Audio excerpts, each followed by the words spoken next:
এক পিচ্চি মেয়ে আমার মন নিল কাড়িয়া, পারো যদি তোমরা তারে দাও গো আনিয়া। এক পিস পড়ল পিঠে।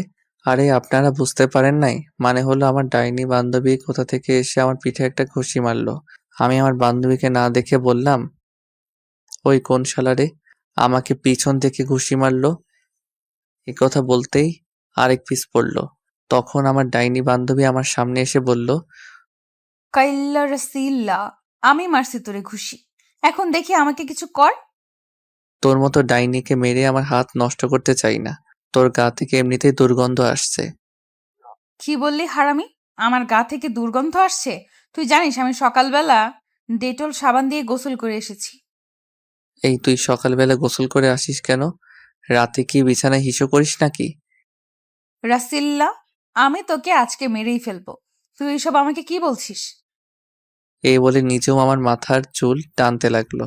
আমি তার হাত শক্ত করে ধরে বললাম, সরি নিজুম, থুক্কু নিজুম, এই কান ধরছি, তোরে আর এমন কথা বলবো না। এবারের মতো মাফ করে দে।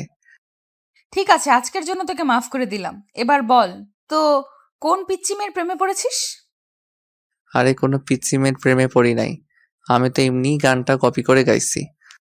তাই? তাহলে এবার বল, আজকে সকালে কলেজে আসার সময় আমাকে ফোন করিস নাই কেন? আসলে রাইসার স্কুলে দেরি হয়ে গেছে, তাই ওরে দ্রুত বাইক দিয়ে স্কুলে দিয়ে আসলাম। এই কারণে তোকে ফোন দিতে পারি নাই। সরি দোস্ত। ঠিক আছে, এবার চল, ক্লাসের সময় হয়ে গেছে। আমিও আর বসে না থেকে দুজনে ক্লাসের দিকে যেতে লাগলাম। ক্লাসে যেতে যেতে আপনাদের পরিচয়টা দিয়ে দিই। আমি আপনাদের সুনামধন্য সেই পুরনো রোমান্টিক গল্প লেখক কাইল্লা রাসেল্লা, সরি প্রবাসী রাসেল। আমার পরিবারের সদস্য 4 জন, বাবা মা এবং আমার ছোট আদরের কলিজার বোন রাইসা আর আমি। আমাদের নিজস্ব ব্যবসা প্রতিষ্ঠান আছে। আব্বু ওগুলো দেখাশোনা করে, আম্মু বাসায় থাকে। আমি ইন্টার ফাইনাল ইয়ারে পড়ি। আর আমার ছোট বোন রাইসা এবার ক্লাস 5-এ পড়ে। আর ওই যে আমার একটা ডাইনি বান্ধবী আছে না নিঝুম, ওর সাথে কলেজে ওঠার পর থেকে পরিচয়। নিঝুমের বাবা আমাদের অফিসের ম্যানেজার হিসেবে কাজ করেন। আর কিছু জানতে হবে না, গল্পের সাথেই থাকুন, সবকিছু জানতে পারবেন। দুজনে একসাথে ক্লাসে চলে গেলাম। নিঝুম গিয়ে তার বান্ধবীদের সাথে বসলো, আর আমি আমার বন্ধুদের সাথে বসলাম। কিছুক্ষণ পর স্যার ক্লাসে ঢুকলো। ক্লাসের সকল ছাত্রছাত্রী দাঁড়িয়ে সালাম দিল। স্যার চেয়ারে বসে সবাইকে বসতে বলল।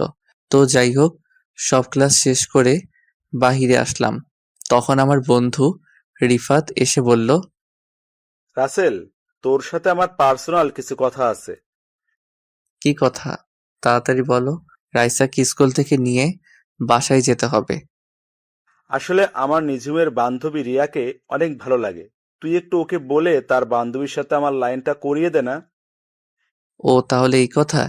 এই কারণে তো বলি, তুমি বারবার মেয়েদের দিকে তাকিয়ে থাকো কেন? তার মানে রিয়ার দিকে তাকিয়ে থাকো? ঠিকই বলেছিস, রিয়াকে প্রথম দেখায় ভালোবেসে ফেলছি। প্লিজ বন্ধু, তুই আমার আর রিয়ার লাইনটা করে দে। লাইন করে দিলে আমি কি পাবো সেটা আগে বলো। তুই যা চাস তাই পাবি।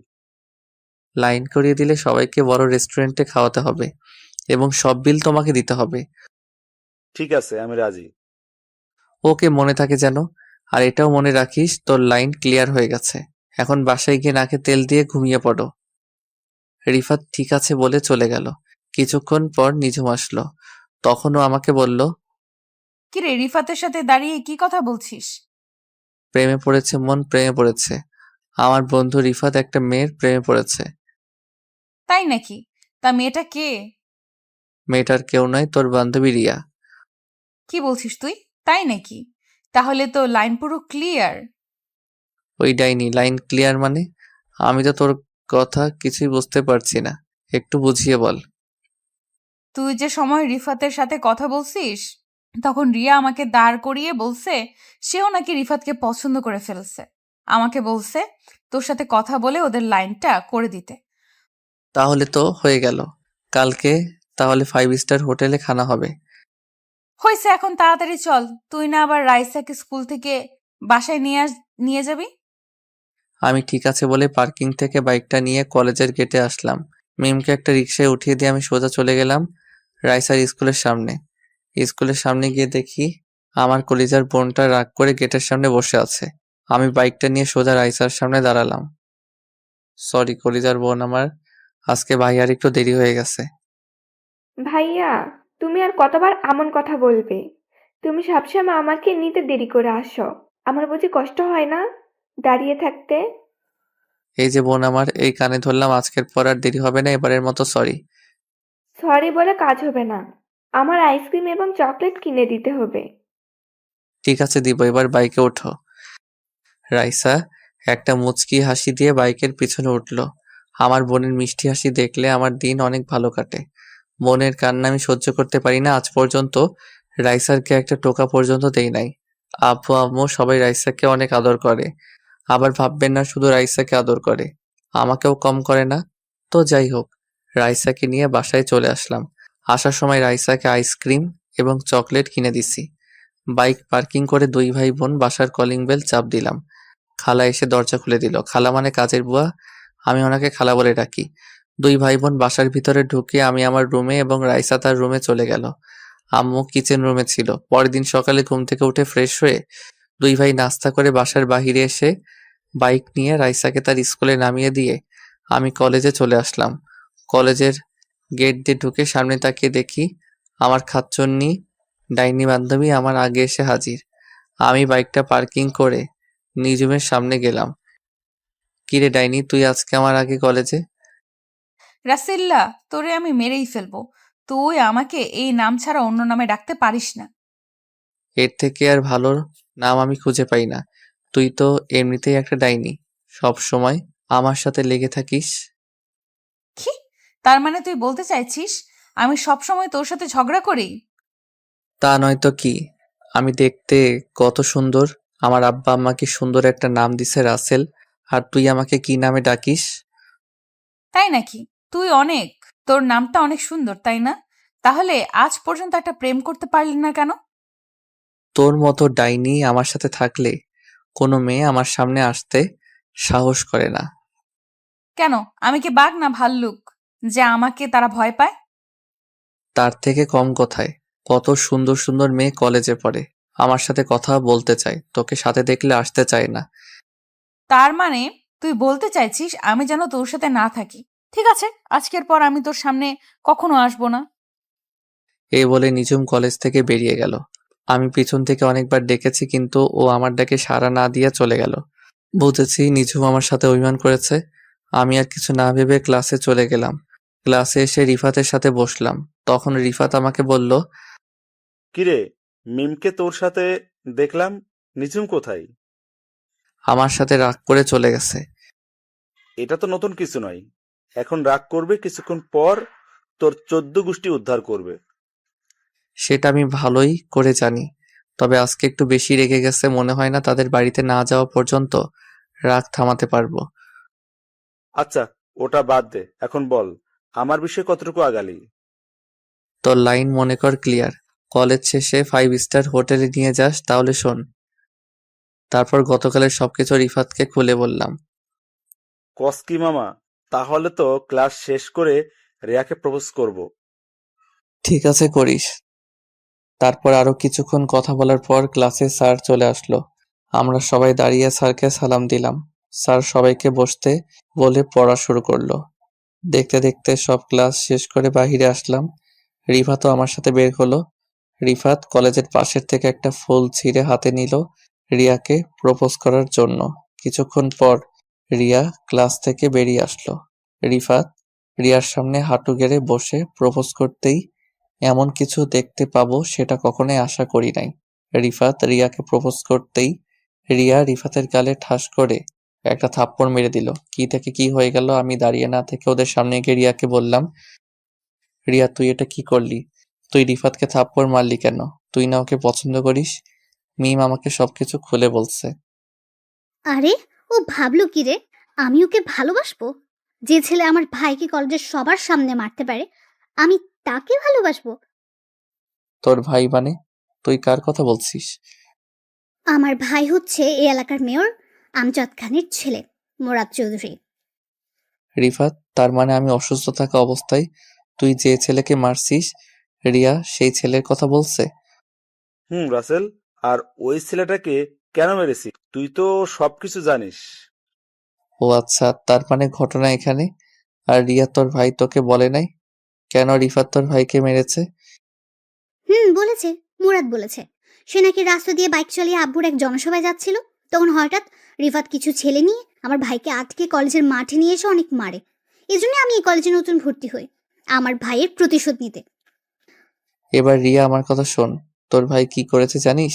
রিফাতের বোন পায়েলকে প্রতিদিন কলেজ যাওয়া আসার সময় ডিস্টার্ব করতো, তাই রিফাত ওকে মারলো। তোর মাথা ঠিক আছে? আমার ভাই প্রতিদিন ওর বোনকে কিভাবে ডিস্টার্ব করলো? আমার ভাই যেদিন মার খেয়েছে ওই দিনই কানাডা থেকে দেশে এসেছে। এসেও আব্বুর সাথে দেখা করতে যাচ্ছিল। আমরা দুই ভাই বোন জমজ হয়েছি। মুরাদ কানাডা পড়াশোনা করেছে, আর আমি দেশে করতাম। কি বলছিস তুই? তাহলে মনে হয় এখানে মিস্টেক হয়ে গেছে, তুই ওকে মাফ করে দে। না, আমি ওকে কখনো মাফ করব না। এই বলে রিয়া চলে গেল। বেচারা রিফাত চেহারা মন মরা করে দাঁড়িয়ে আছে। তখন আমি বললাম, চিন্তা করিস না, রিয়ার মনে তোর জন্য একটু ভালোবাসা থাকে, তাহলে দেখবি রিয়া ঠিকই তোর কাছে ফিরে আসবে। এখন বাসায় চলে যা। রিফাত কিছু না বলে চলে গেল।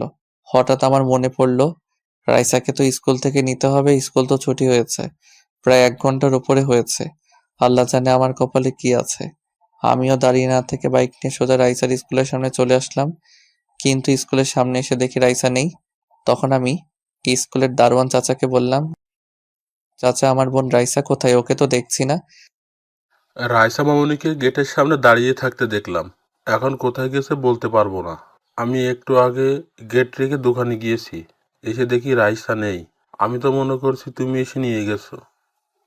চাচা আমি তো মাত্র আসলাম, কলেজে একটা কাজে দেরি হয়ে গেছে। তাহলে তুমি বাসায় একটা কল দিয়ে দেখো, হয়তো তোমার পরিচিত কেউ নিয়ে গেছে। আমি চাচার কথা মতো বাসায় আম্মুকে ফোন দিলাম।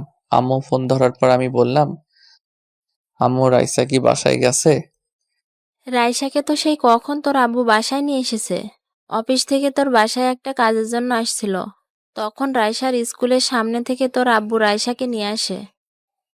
ওহ আসলে আম্মু আমি কলেজে একটা কাজে আটকে গেছি, তাই দেরি হয়ে গেছে। ঠিক আছে, সমস্যা নেই, তুই এখন তাড়াতাড়ি বাসায় আয়। আম্মু আমি বাসায় আসতে একটু লেট হবে, কারণ নিঝুম ডাইনি আজকে আমার সাথে রাগ করেছে। আগে ওর রাগটা কমিয়ে আসি। তোরা দুইটা কি ভালো হবে না?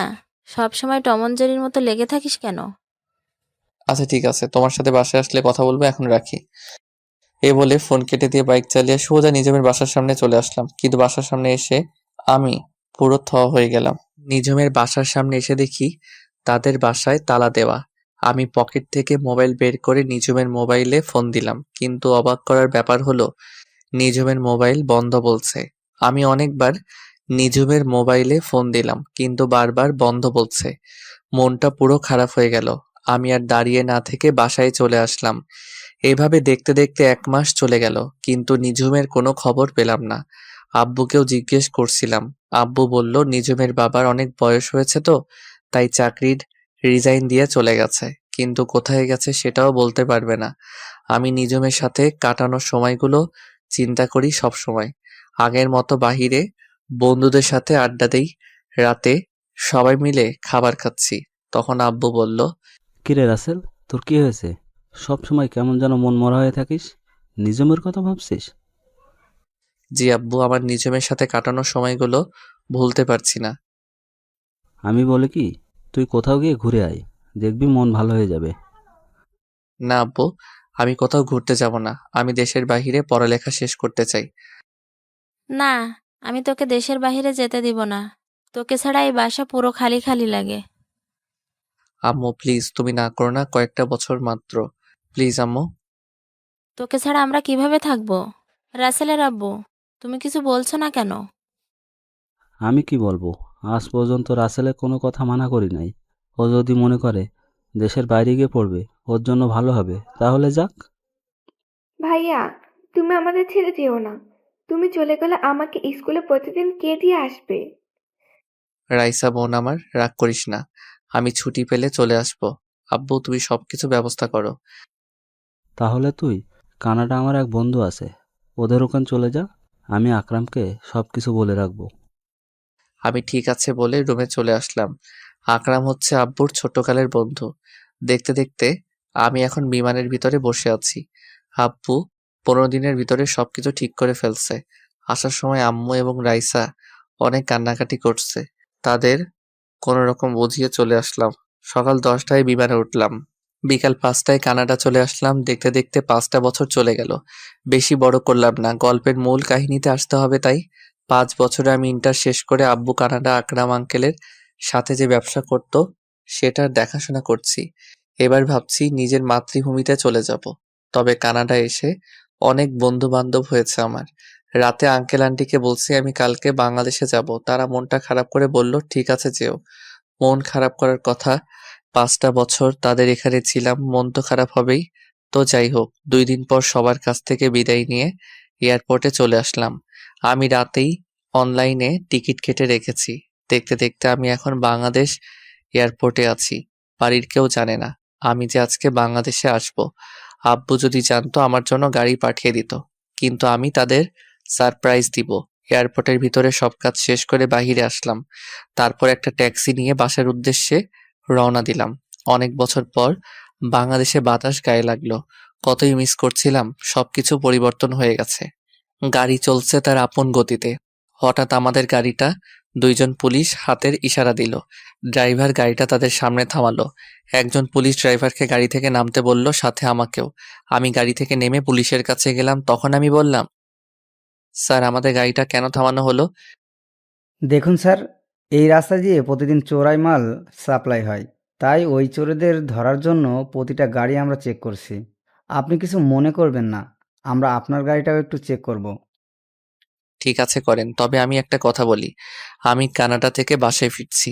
আমার কিছু মাল আছে, তবে আপনি ওটা চেক করতে পারবেন না। যদি ওটা চেক করার ইচ্ছা হয় তাহলে কষ্ট করে আমার বাসায় গিয়ে চেক করবেন, কারণ আমার অনেক মাল গাড়িতে। সরি স্যার, আমরা বাসায় গিয়ে চেক করতে পারবো না, এটা আমাদের ডিউটি। তবে স্যার, আপনার পরিচয়টা দিলে ভালো হয়। জি অবশ্যই, আমি এই দেশের চৌধুরী গ্রুপ অফ ইন্ডাস্ট্রি কোম্পানির মালিক আসলাম চৌধুরীর একমাত্র ছেলে রাসেল চৌধুরী। কি, আপনি আসলাম চৌধুরীর ছেলে? সরি স্যার, আমরা বুঝতে পারি নাই। আপনি যেতে পারেন।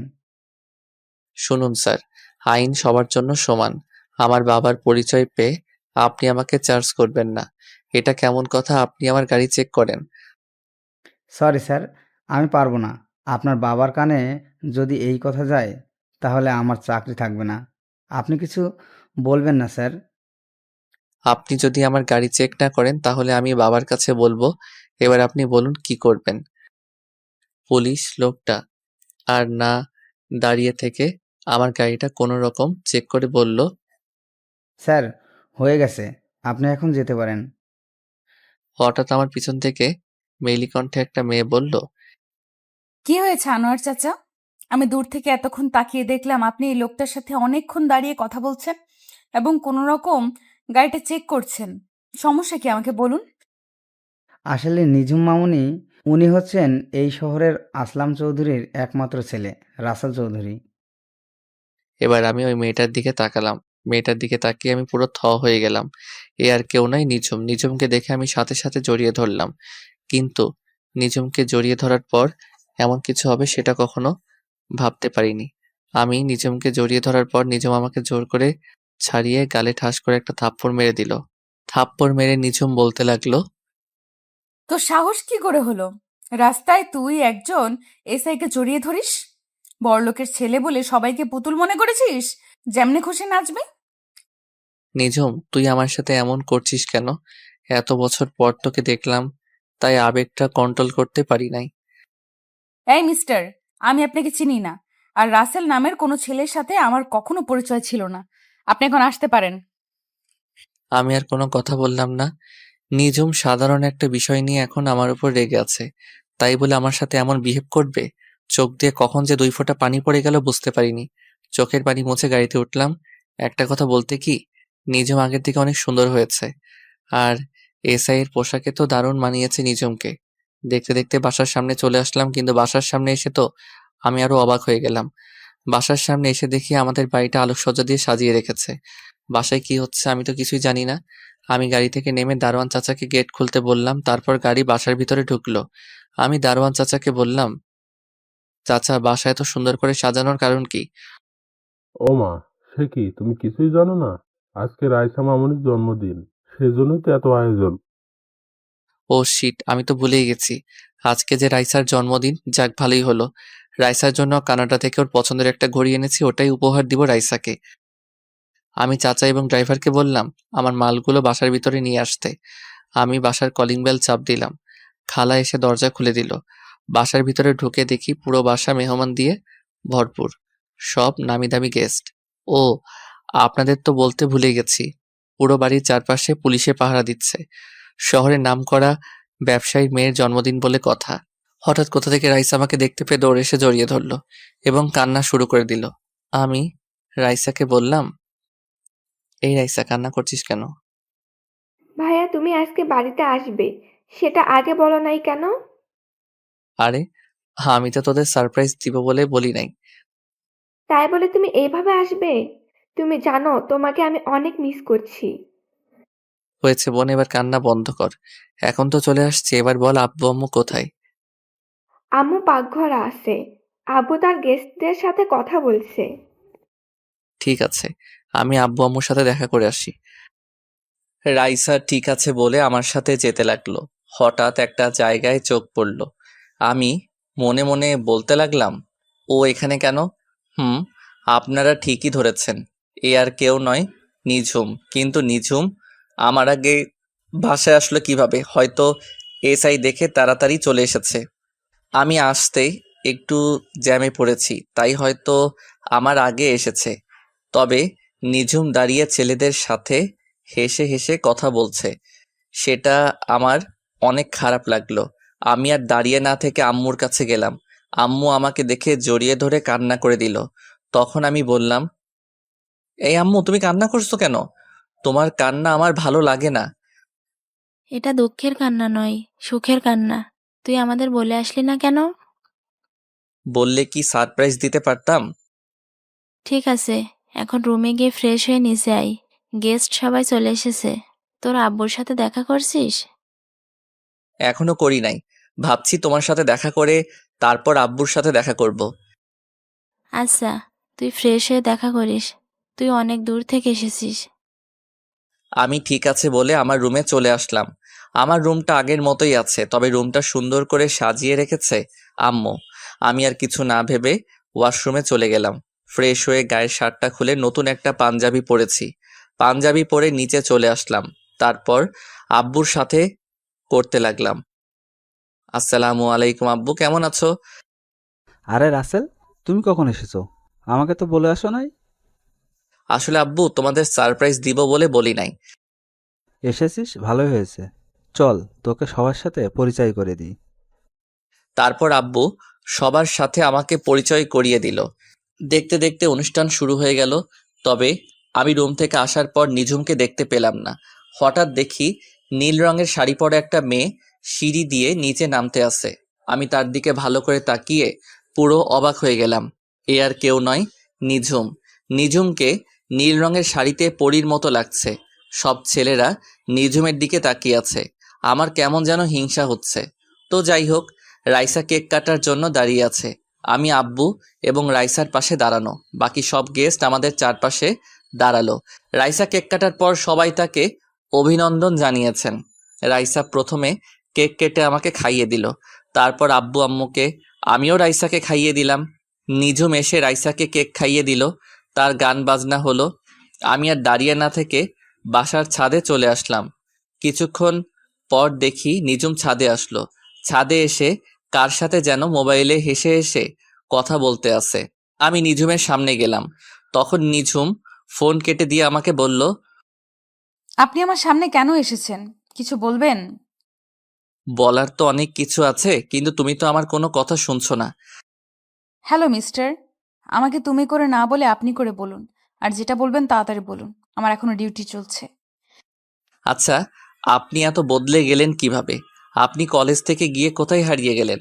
আপনাকে আমি পুরো ঢাকা শহর খুঁজেছি। সেটা আমি আপনাকে বলার প্রয়োজন মনে করি না। কেন? সেটা কি আমি জানতে পারি? আমার দোষটা কি ছিল? আমি তো আপনার সাথে একটু মজা করছিলাম, কিন্তু আপনি যে এত অভিমান করবেন সেটা আমার জানা ছিল না। অতীত নিয়ে আমি আপনাকে কিছু বলতে পারবো না। আমি গেলাম। এ বলে নিঝুম আমার সামনে থেকে চলে গেল। আমি মনে মনে ভাবতে লাগলাম, নিঝুম আমাকে না চেনার ভান করছে কেন, আমার সাথে এরকম ভাবে কথা বলছে কেন। আমাকে সবকিছু বের করতে হবে। আমি ছাদে আর দাঁড়িয়ে না থেকে নিচে চলে আসলাম। বাসায় সব গেস্ট চলে গেছে। রাতে সবাই একসাথে বসে খাবার টেবিলে গেলাম খাবার খেতে। হঠাৎ দেখি নিঝুম সিঁড়ি দিয়ে নেমে আমাদের সাথে বসলো। আমি তো কিছুই বুঝতে পারছি না। তখন আমি আম্মুকে বললাম, আম্মু, এসআই ম্যাম দেখি আমাদের সাথে খেতে বসেছে, কারণ কি? ওহ, তোকে তো বলাই হয়নি। নিঝুমের এই দুনিয়ায় আপন বলতে কেউ নেই। নিঝুমের আব্বু আম্মু দুজনে মারা গেছেন, তাই নিঝুমকে তোর আব্বু আমাদের বাসায় নিয়ে এসেছে। ওনার আব্বু আম্মু কিভাবে মারা গেছে, আর উনি কতদিন ধরে আমাদের বাসায় থাকেন? নিঝুম তো প্রায় আজ 4 বছর ধরে আমাদের সাথে থাকে। কি? তাহলে তোমরা আমাকে বলো নাই কেন কোনোদিন? আমাদের কি দোষ? নিঝুম তো বলতে মানা করেছে। হয়েছে, এবার কথা বলা বন্ধ করো, রাত অনেক হয়েছে, খাবার খেয়ে ঘুমাতে হবে। কেউ আর কোনো কথা বলল না। সবাই খাবার খেতে লাগলো। ও, আপনাদের তো বলতে ভুলে গেছি, আমি রাইসার ঘড়িটা দিয়ে দিছি। খাবার খেয়ে রুমে চলে আসলাম। রুমে এসে মোবাইলটা হাতে নিয়ে আমি তো অবাক হয়ে গেলাম। দেখি মায়াজাল আইডি থেকে আমার মোবাইলে অনেকগুলো মেসেজ এসেছে। মায়াজাল আইডিটা আমার এক মেয়ে বন্ধুর। ওর সাথে কানাডা থাকতে পরিচয়, তবে এখনো আমি বন্ধুটাকে দেখি নাই। সে বলেছে যেদিন সামনাসামনি দেখা হবে সেদিন মন ভরে দেখার জন্য। আমিও কখনো তাকে জোর করি নাই। তো যাই হোক, আমি ওকে একটা মেসেজ দিলাম। সরি, মোবাইল আমার সাথে ছিল না, তাই তোমার মেসেজের রিপ্লাই দিতে পারি নাই। সমস্যা নেই। তো কি করো তুমি? এই তো খাবার খেয়ে রুমে আসলাম। আজকে আমার ছোট বোন রাইসার জন্মদিন গেছে। কি, তুমি দেশে এসেছো? আমাকে একটুও বললে না? সরি, আমি কাউকে জানাই নাই। সবাইকে সারপ্রাইজ দিতে গিয়ে নিজেই সারপ্রাইজড হয়ে গেলাম। বাসায় এসে শুনি রাইসার জন্মদিন আজকে। আমি নিজেই ভুলে গেছি রাইসার জন্মদিনের কথা। ঠিক আছে, এবারের মতো মাফ করে দিলাম। তা তোমার নিঝুমের কোনো খোঁজ পেলে? আসলে আমি সবকিছু ওর সাথে শেয়ার করছি, তখন আমি বললাম, খোঁজ পেয়েছি, তবে আগের নিঝুম আর এখনকার নিঝুমের মধ্যে অনেক পার্থক্য। কি বলছো তুমি? কেন হয়েছে? আমাকে একটু খুলে বলো। তাহলে শোনো। তারপর সবকিছু খুলে বললাম, প্রথম থেকে শেষ পর্যন্ত। আমার মনে হয় কি কোনো কিছুর কারণে তোমার সাথে এখনো অভিমান করে আছে। তুমি তার সাথে যে দোষ করেছো, ওটা তো কোনো দোষের কাতারে পড়ে না। তা ঠিক আছে, কিন্তু ও আমার সাথে কেন এমন করছে আমার তো মাথায় কিছুই ঢুকছে না। চিন্তা করো না, তুমি তার সাথে লেগে থাকো, দেখবে সবকিছু ঠিক হয়ে যাবে। ঠিক আছে, তোমার কথা যেন সত্যি হয়। ভালো থেকো। আল্লাহ হাফেজ। এটা বলে আমি নেট বন্ধ করে শুয়ে গেলাম। পরের দিন সকালে রাইসা এসে ডাকতে শুরু করলো। তখন আমি রাইসাকে বললাম, কি রে রাইসা, এত সকাল সকাল ডাকছিস কেন? আব্বু তোমাকে ডাকছে। নিঝুম আপুর গাড়ি নষ্ট হয়ে গেছে, তাই আব্বু বলছে তুমি নিঝুম আপুকে থানায় দিয়ে আসতে। ঠিক আছে, তুই যা, ভাইয়া ফ্রি হয়ে আসতে আসি। রাইসা ঠিক আছে বলে রুম থেকে বেরিয়ে গেল। আমিও বিছানা থেকে উঠে ওয়াশরুমে ঢুকে ফ্রেশ হয়ে নিচে চলে আসলাম। নিচে এসে দেখি নিঝুম পুলিশের ড্রেস পরে দাঁড়িয়ে আছে। আমি নিঝুমকে বললাম, আপনি নাস্তা করছেন? যদি করে থাকেন তাহলে বাইরে গিয়ে দাঁড়ান, আমি হালকা নাস্তা করে আসছি। আমি নাস্তা করেছি, আপনি নাস্তা করে আসুন, আমি বাহিরে দাঁড়ালাম। এ বলে নিঝুম চলে গেল। তখন আমি আব্বুকে জিজ্ঞেস করলাম, আচ্ছা আব্বু, নিঝুম পুলিশের চাকরি কবে থেকে করে? এমনি তো আমি জানতাম ওর পুলিশে চাকরি করার অনেক শখ ছিল। তোকে পরে এক সময় বলবো, মেয়েটা বাইরে দাঁড়িয়ে আছে। আমি ঠিক আছে বলে হালকা নাস্তা করে বাইরে আসলাম। তারপর আমার বাইকটা বের করলাম। দারোয়ান চাচা সবসময় বাইকটা পরিষ্কার করে রেখেছে। আমি বাইকে উঠে বসলাম। নিঝুম এসে আমার বাইকের পিছনে বসলো। নিঝুমের শরীর আমার পিঠের সাথে লাগার সাথে সাথে শরীর দিয়ে কারেন্ট বয়ে গেল। আজ প্রায় 5 বছর পর নিঝুম আমার বাইকের পিছনে বসলো। অন্যরকম একটা অনুভূতি কাজ করতে লাগলো। তো যাই হোক, আমি বাইক চালাচ্ছি, হঠাৎ নিঝুম বলল, বাইকটা একটু ওই পার্কের সামনে রাখেন তো, আপনার সাথে আমার কিছু কথা আছে। আমার সাথে কি কথা আছে যেটা বাইক থামিয়ে শুনতে হবে? সেটা আপনি বাইক থামানোর পর শুনতে পারবেন। আপনাকে যেটা বলছি সেটা করেন। আমি বাইক পার্কিং করে নিজুমের সাথে পার্কের ভিতরে গেলাম, কিন্তু পার্কের ভিতরে যাওয়ার পর আমার সাথে এমন কিছু হবে সেটা আমি কখনো ভাবিনি। পার্কের ভিতরে যাওয়ার পর নিজুম আমাকে জড়িয়ে ধরে ঠোঁটের সাথে ঠোঁট লাগিয়ে কিস করতে লাগলো। এমনভাবে কিস করতে লাগলো মনে হয় অনেক দিন জমিয়ে রেখেছে। আমি অনেক কষ্টে নিজুমকে ছাড়িয়ে বললাম, কি ব্যাপার, আপনি আমাকে এভাবে কিস করলেন কেন? কিস করেছি, বেশ করেছি। কুত্তা বিলাই হনুমান, আমাকে এত বছর কষ্ট দিলি কেন? শুনুন, আমি বুঝতে পারি নাই আপনি যে আমার কথায় রেগে যাবেন। আমি তো শুধু মজা করছিলাম। ওই রাসিল্লার বাচ্চা, তুই আমাকে আপনি করে বলছিস কেন? আপনি একজন এসআই, আপনাকে তো সম্মান দিয়ে কথা বলতে হবে, তা না হলে তো থাপ্পড় মারবেন। আসলে ওই দিন রাস্তায় মানুষের সামনে জড়িয়ে ধরেছিস তো, তাই নিজেকে কন্ট্রোল করতে পারি নাই।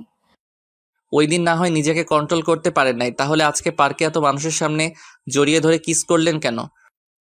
আসলে তোকে সামনে দেখলে কেমন যেন জড়িয়ে ধরতে ইচ্ছে করে, তাই আজকে পার্কে জড়িয়ে ধরলাম। জড়িয়ে ধরলেন ভালো কথা, তাহলে আমাকে কিস করলেন কেন? ভালোবাসার মানুষকে কিস করতেই পারি, এটা স্বাভাবিক। ভালোবাসার মানুষ মানে আপনি কি বলছেন? মাথা ঠিক আছে আপনার? আমি একজন এসআই, আমার মাথা সবসময় ঠিক থাকে। কিন্তু আমি তো কখনো আপনাকে ভালোবাসি নাই। ভালোবাসিস নাই, এখন থেকে ভালোবাসতে শুরু কর, আর তোর এই আপনি বলা বন্ধ কর। সরি নিজুম ম্যাম, আপনি একজন এসআই, আমি আপনাকে ভালোবাসতে পারবো না, কারণ অন্য আরেকজনকে ভালোবাসি। ও সরি, আমি বুঝতে পারি নাই, তুমি আমাকে মাফ করে দিও। ঠিক আছে, তবে এরকম ভুল আর যেন না করেন। তো চলুন আপনাকে থানায় নামিয়ে দিয়ে আসি। তোকে আর কষ্ট করতে হবে না, আমি একাই যেতে পারবো। এই বলে নিজুম পার্ক থেকে বেরিয়ে গেল মন খারাপ করে। আপনারা কি মনে করেছেন আমি নিজুমকে ভালোবাসি না? তাহলে ভুল ভাবছেন। আমি নিজুমকে প্রথম দেখায় ভালোবেসে ফেলেছি। ওকে একটু কষ্ট দেওয়ার জন্য এমন করেছি, কারণ ও আমাকে থাপ্পড় মেরেছে, ওইটার জন্য একটু কষ্ট দিব। তো যাই হোক, আমি পার্ক থেকে বেরিয়ে বাইক নিয়ে বাসার দিকে আসার সময় হঠাৎ দেখি রিফাতের মতো একটা ছেলে ভিক্ষা করতে আসে। আসলে কানাডা যাওয়ার পর রিফাতের সাথে আর কোনো যোগাযোগ হয়নি। আমি বাইকটা নিয়ে ছেলেটার সামনে গেলাম। আমি দূর থেকে যেটা আন্দাজ করছি সেটাই হয়েছে। আমি রিফাতের সামনে যাওয়ার পর রিফাতের দিকে তাকিয়ে অবাক হয়ে গেলাম। কি রিফাত, কি হয়ে গেল? নোংরা জামা কাপড় পরে আছে, চেহারার দিকে তাকালে বোঝা যায় 2-3 দিন মনে হয় কিছু খাইনি। আমি রিফাতকে বললাম, কিরে রিফাত, কেমন আছিস? আর তোর এই অবস্থা কেন? তুই তো এমন ছিলি না, কি হয়েছে আমাকে সবকিছু খুলে বল। বন্ধু, তোকে সবকিছু বলবো। 2 দিন ধরে কিছু খাইনি, খুব ক্ষুধা লাগছে। এই 2 দিন ধরে পানি খেয়ে আছি। আমাকে হোটেলে ভাত খাওয়াবি? আরে তুই এটা কি বলছিস? তুই 2 দিন ধরে না খেয়ে আছিস, তাড়াতাড়ি আমার সাথে হোটেলে চল। এই বলে রিফাতকে নিয়ে একটা হোটেলে গেলাম। তারপর রিফাতকে পেট ভরে খাবার খাওয়ালাম। এরপর দুজনে রাস্তার পাশে একটা জায়গায় বসলাম। তখন আমি বললাম, এবার বল, তোর এই অবস্থা কেন? তোদের তো কখনো কোনো কিছুর কমতি ছিল না। তাহলে শোন, এই সব কিছুর জন্য ওই রিয়া মেয়েটাই দায়ী। মানে কি বলছিস তুই? রিয়া তোর সাথে কি করেছে? রিয়া শুধু আমার সাথে করে নাই, ওর বাবা মিলে করেছে। তুই বলছিস না, রিয়ার মনে যদি আমার জন্য ভালোবাসা থাকে, তাহলে রিয়া ঠিকই আমার কাছে ফিরে আসবে। হুম, সেটা তো আমি বলেছি, তারপর কি হলো? তোর কথা মতো রিয়া কিছুদিন পর আমার কাছে এসে ক্ষমা চেয়ে ভালোবাসি বলেছে। কিন্তু ওর মনে যে অন্যটা ছিল সেটা আমার জানা ছিল না। 2-3 মাস ভালোই আমাদের প্রেম চলছিল। হঠাৎ রিয়া আমার সাথে এমন কিছু করবে সেটা আমি কখনো ভাবিনি। হঠাৎ তোর সাথে রিয়া কি করেছে? হঠাৎ একদিন রিয়া আমাকে বলছে আমার বাবাকে নিয়ে যেন তাদের বাসায় যাই। আমিও আব্বুকে বুঝিয়ে রিয়াদের বাসায় আব্বুকে নিয়ে যাই। তাহলে একটু চলুন, ওখানে কি হয়েছে তাদের মুখ থেকে শুনে আসি। আমরা একটু অতীত থেকে ঘুরে আসি। রিফাত তার আব্বুকে নিয়ে রিয়াদের বাসার সামনে দাঁড়িয়ে কলিং বেল চাপ দিল। কিছুক্ষণ পর কাজের বুয়া এসে দরজা খুলে দিল। রিফাত এবং তার আব্বু ভিতরে গিয়ে সোফায় বসলো। কিছুক্ষণ পর রিয়া এবং রিয়ার আব্বু ওপর থেকে সিঁড়ি দিয়ে নেমে আসলেন। তখন রিয়ার আব্বু বলল, আরে খান সাহেব, কেমন আছেন? ব্যবসা বাণিজ্য কেমন চলছে? আলহামদুলিল্লাহ, ভালো আছি। আপনি কেমন আছেন? ব্যবসা আল্লাহ দিলে ভালোই চলছে। আমিও ভালো আছি। তো যে জন্য আপনাকে ডেকেছি, আমার মেয়ে রিয়া এবং আপনার ছেলে রিফাত দুজন দুজনকে অনেক বেশি ভালোবাসে। তাই আমি কি বলতে চাইছি আপনি হয়তো বুঝতে পারছেন। হুম, বুঝতে পেরেছি। এখানে আমার কোনো আপত্তি নেই। আপনি একজন মেয়র মানুষ, আপনি যেটা ভালো মনে করবেন সেটাই করেন। ঠিক আছে, তবে আমার একটা শর্ত আছে। আপনি আপনার সব সম্পত্তি আপনার ছেলের নামে লিখে দিতে হবে। আরে এটা কোনো শর্ত হলো? আমার সম্পত্তির অর্ধেকের মালিক তো আমার ছেলে, আর আমি মরে গেলে তো সব কিছু আমার ছেলেরই হবে। ঠিক আছে, আপনি যদি এতে খুশি হন তাহলে আমি আজকেই রিফাতের নামে বাকি অর্ধেক সম্পত্তি এবং আমার সব কিছু ওকে লিখে দেব। এরপর আরো কিছুক্ষণ কথা বলে রিফাত এবং তার আব্বু বাসায় চলে এসেছে। 1 সপ্তাহের ভিতরে রিফাতের আব্বু সবকিছু রিফাতের নামে লিখে দিল। এর কয়েকদিন পর রিফাতের আব্বু অফিস থেকে বাসায় ফিরছিল, তখন হঠাৎ কিছু লোক রিফাতের আব্বুর গাড়ি দাঁড় করায়। রিফাতের আব্বু গাড়ি থেকে নামার সাথে সাথে লোকগুলো রিফাতের আব্বুকে গাড়ির সাথে বেঁধে ফেলে। বেঁধে ফেলার পর একটা গাড়ি থেকে রিয়া এবং রিয়ার আব্বু নেমে রিফাতের আব্বুর সামনে আসে। তখন রিফাতের আব্বু বলল, মেয়র সাহেব, আপনি এখানে? আর রিয়া মামুনি, তোমরা এখানে কেন? আপনি কি বুঝতে পারেননি? একটু অপেক্ষা করুন, তারপর সবকিছু বুঝতে পারবেন। তারপর রিয়া মোবাইলটা বের করে রিফাতকে ফোন দিয়ে বলল এই জায়গায় আসার জন্য। কিছুক্ষণ পর রিফাত চলে আসলো। তখন রিফাত বলল, আঙ্কেল এবং রিয়া, আমার বাবাকে এভাবে গাড়ির সাথে বেঁধে রেখেছো কেন? কারণটা বলি। কারণ হচ্ছে তোর বাবা তোকে যে সম্পত্তিগুলো লিখে দিছে সবগুলো আমার মেয়ের নামে লিখে দিবি। আর তা না দিলে তোর বাবাকে এখানে মেরে পুঁতে দিব। আমার কেউ কিছু করতে পারবে না। না রিফাত, তুই এটা করিস না, আমরা রাস্তার ফকির হয়ে যাব। আব্বু, আমার সম্পত্তি লাগবো না। আমি তোমাকে হারাতে পারবো না। দরকার হয় ভিক্ষা করে খাবো। আপনি বলুন, কোথায় সই করতে হবে? তারপর রিয়ার আব্বু দলিল দিল। রিফাত বাবাকে বাঁচানোর জন্য সই করে দিল। এরপর থেকে রিফাত রাস্তায় রাস্তায় ভিক্ষা করে খায়। এই ছিল রিফাতের অতীতের সব ঘটনা। এবার বাস্তবে আসা যাক। আমি রিফাতকে বললাম, তাহলে এখন তোর বাবা মা কোথায়? আব্বু আম্মুকে নিয়ে এখন একটা বস্তিতে থাকি। আম্মু অসুস্থ হয়ে পড়ে আছে। আব্বু আমার মতো মানুষের কাছে ভিক্ষা করে। কি বলবো, বলার ভাষা হারিয়ে ফেলেছি। মানুষ মানুষের সাথে এমনটা করতে পারে? নিজের চোখ দিয়ে পানি পড়তে লাগলো। আমি চোখের পানি মুছে রিফাতকে বললাম, ঠিক আছে, আমাকে নিয়ে তোদের বস্তিতে চল, আমি তোর মাকে দেখব। রিফাত ঠিক আছে বলে আমার বাইকের পেছনে উঠলো। কিছুক্ষণ পর বস্তিতে চলে আসলাম। বস্তিতে আসার পর চারপাশে ময়লার গন্ধ। মানুষ কিভাবে থাকে এখানে? আমার 1 মিনিটে দম বন্ধ হয়ে আসছে। আর এরা বছরের পর বছর এখানে বাস করে। রিফাত আমাকে তাদের রুমে নিয়ে গেল। রুমে ঢুকে দেখি রিফাতের আম্মু একটা ছেঁড়া কাঁথা মুড়ি দিয়ে শুয়ে আছে। রুমে খাবার খাবার কিছু নেই। বাপ বেটা মিলে যা ইনকাম করে তা রিফাতের আম্মুর ঔষধে লাগে। আমি আর সহ্য করতে না পেরে রিফাতকে বললাম, রিফাত, আমি তোর কোনো কথা শুনবো না। তুই এখনই আন্টিকে কোলে নিয়ে বেরিয়ে আয়। আমি গাড়ি ঠিক করতে আসি। তোরা সবাই আজকে থেকে আমার বাসায় থাকবি। আর রিয়া আর মেয়রের ব্যবস্থা পরে করব। এই বলে আমি বস্তির ভিতর থেকে বেরিয়ে আসলাম। রিফাত ওর আম্মুকে নিয়ে কিছুক্ষণ পর বেরিয়ে আসলো। এর ফাঁকে আমি একটা গাড়ি ঠিক করে ফেলেছি। রিফাত ওর আম্মুকে গাড়িতে উঠালো। হঠাৎ রিফাতের আব্বু আসলো। ওনাকে দেখে আমি তো আরো অবাক হয়ে গেলাম। যে মানুষ সবসময় দামি দামি জামা কাপড় পরে থাকতো, আজ উনি একটা ছেঁড়া শার্ট গায়ে পরে ভিক্ষা করে। এরপর রিফাতের আব্বুকেও সাথে নিলাম। আমরা আগে একটা বড় হাসপাতালে রিফাতের আম্মুকে নিয়ে গেলাম। ডাক্তার রিফাতের আম্মুর কিছু পরীক্ষা করলো এবং কিছু ওষুধ লিখে দিল। বিকৃতিতে বলেছে ওষুধগুলো খেলে আল্লাহ দিলে সুস্থ হয়ে যাবে। তারপর রিফাতের আম্মুকে নিয়ে আমার বাসায় চলে আসলাম। বাসায় আনার পর আব্বু আম্মু সবাই অনেক খুশি হলো। আর বেশি বড় করলাম না। রাতে রিফাত সহ তার আব্বু আম্মুকে খাবার খাইয়ে দিলাম। রিফাত আমার সাথে ঘুমাবে। রাত্রে খাবার টেবিলে সবাই বসে খাবার খাচ্ছি, কিন্তু নিঝুম মন খারাপ করে খাবার খাচ্ছে। তখন আম্মু বলল, কিরে নিঝুম, তুই এমন মনমরা হয়ে আছিস কেন? শরীর খারাপ লাগছে নাকি? না আন্টি, আমি ঠিক আছি। আব্বু আম্মুর কথা মনে পড়ছে নাকি? না আন্টি, তেমন কিছু না।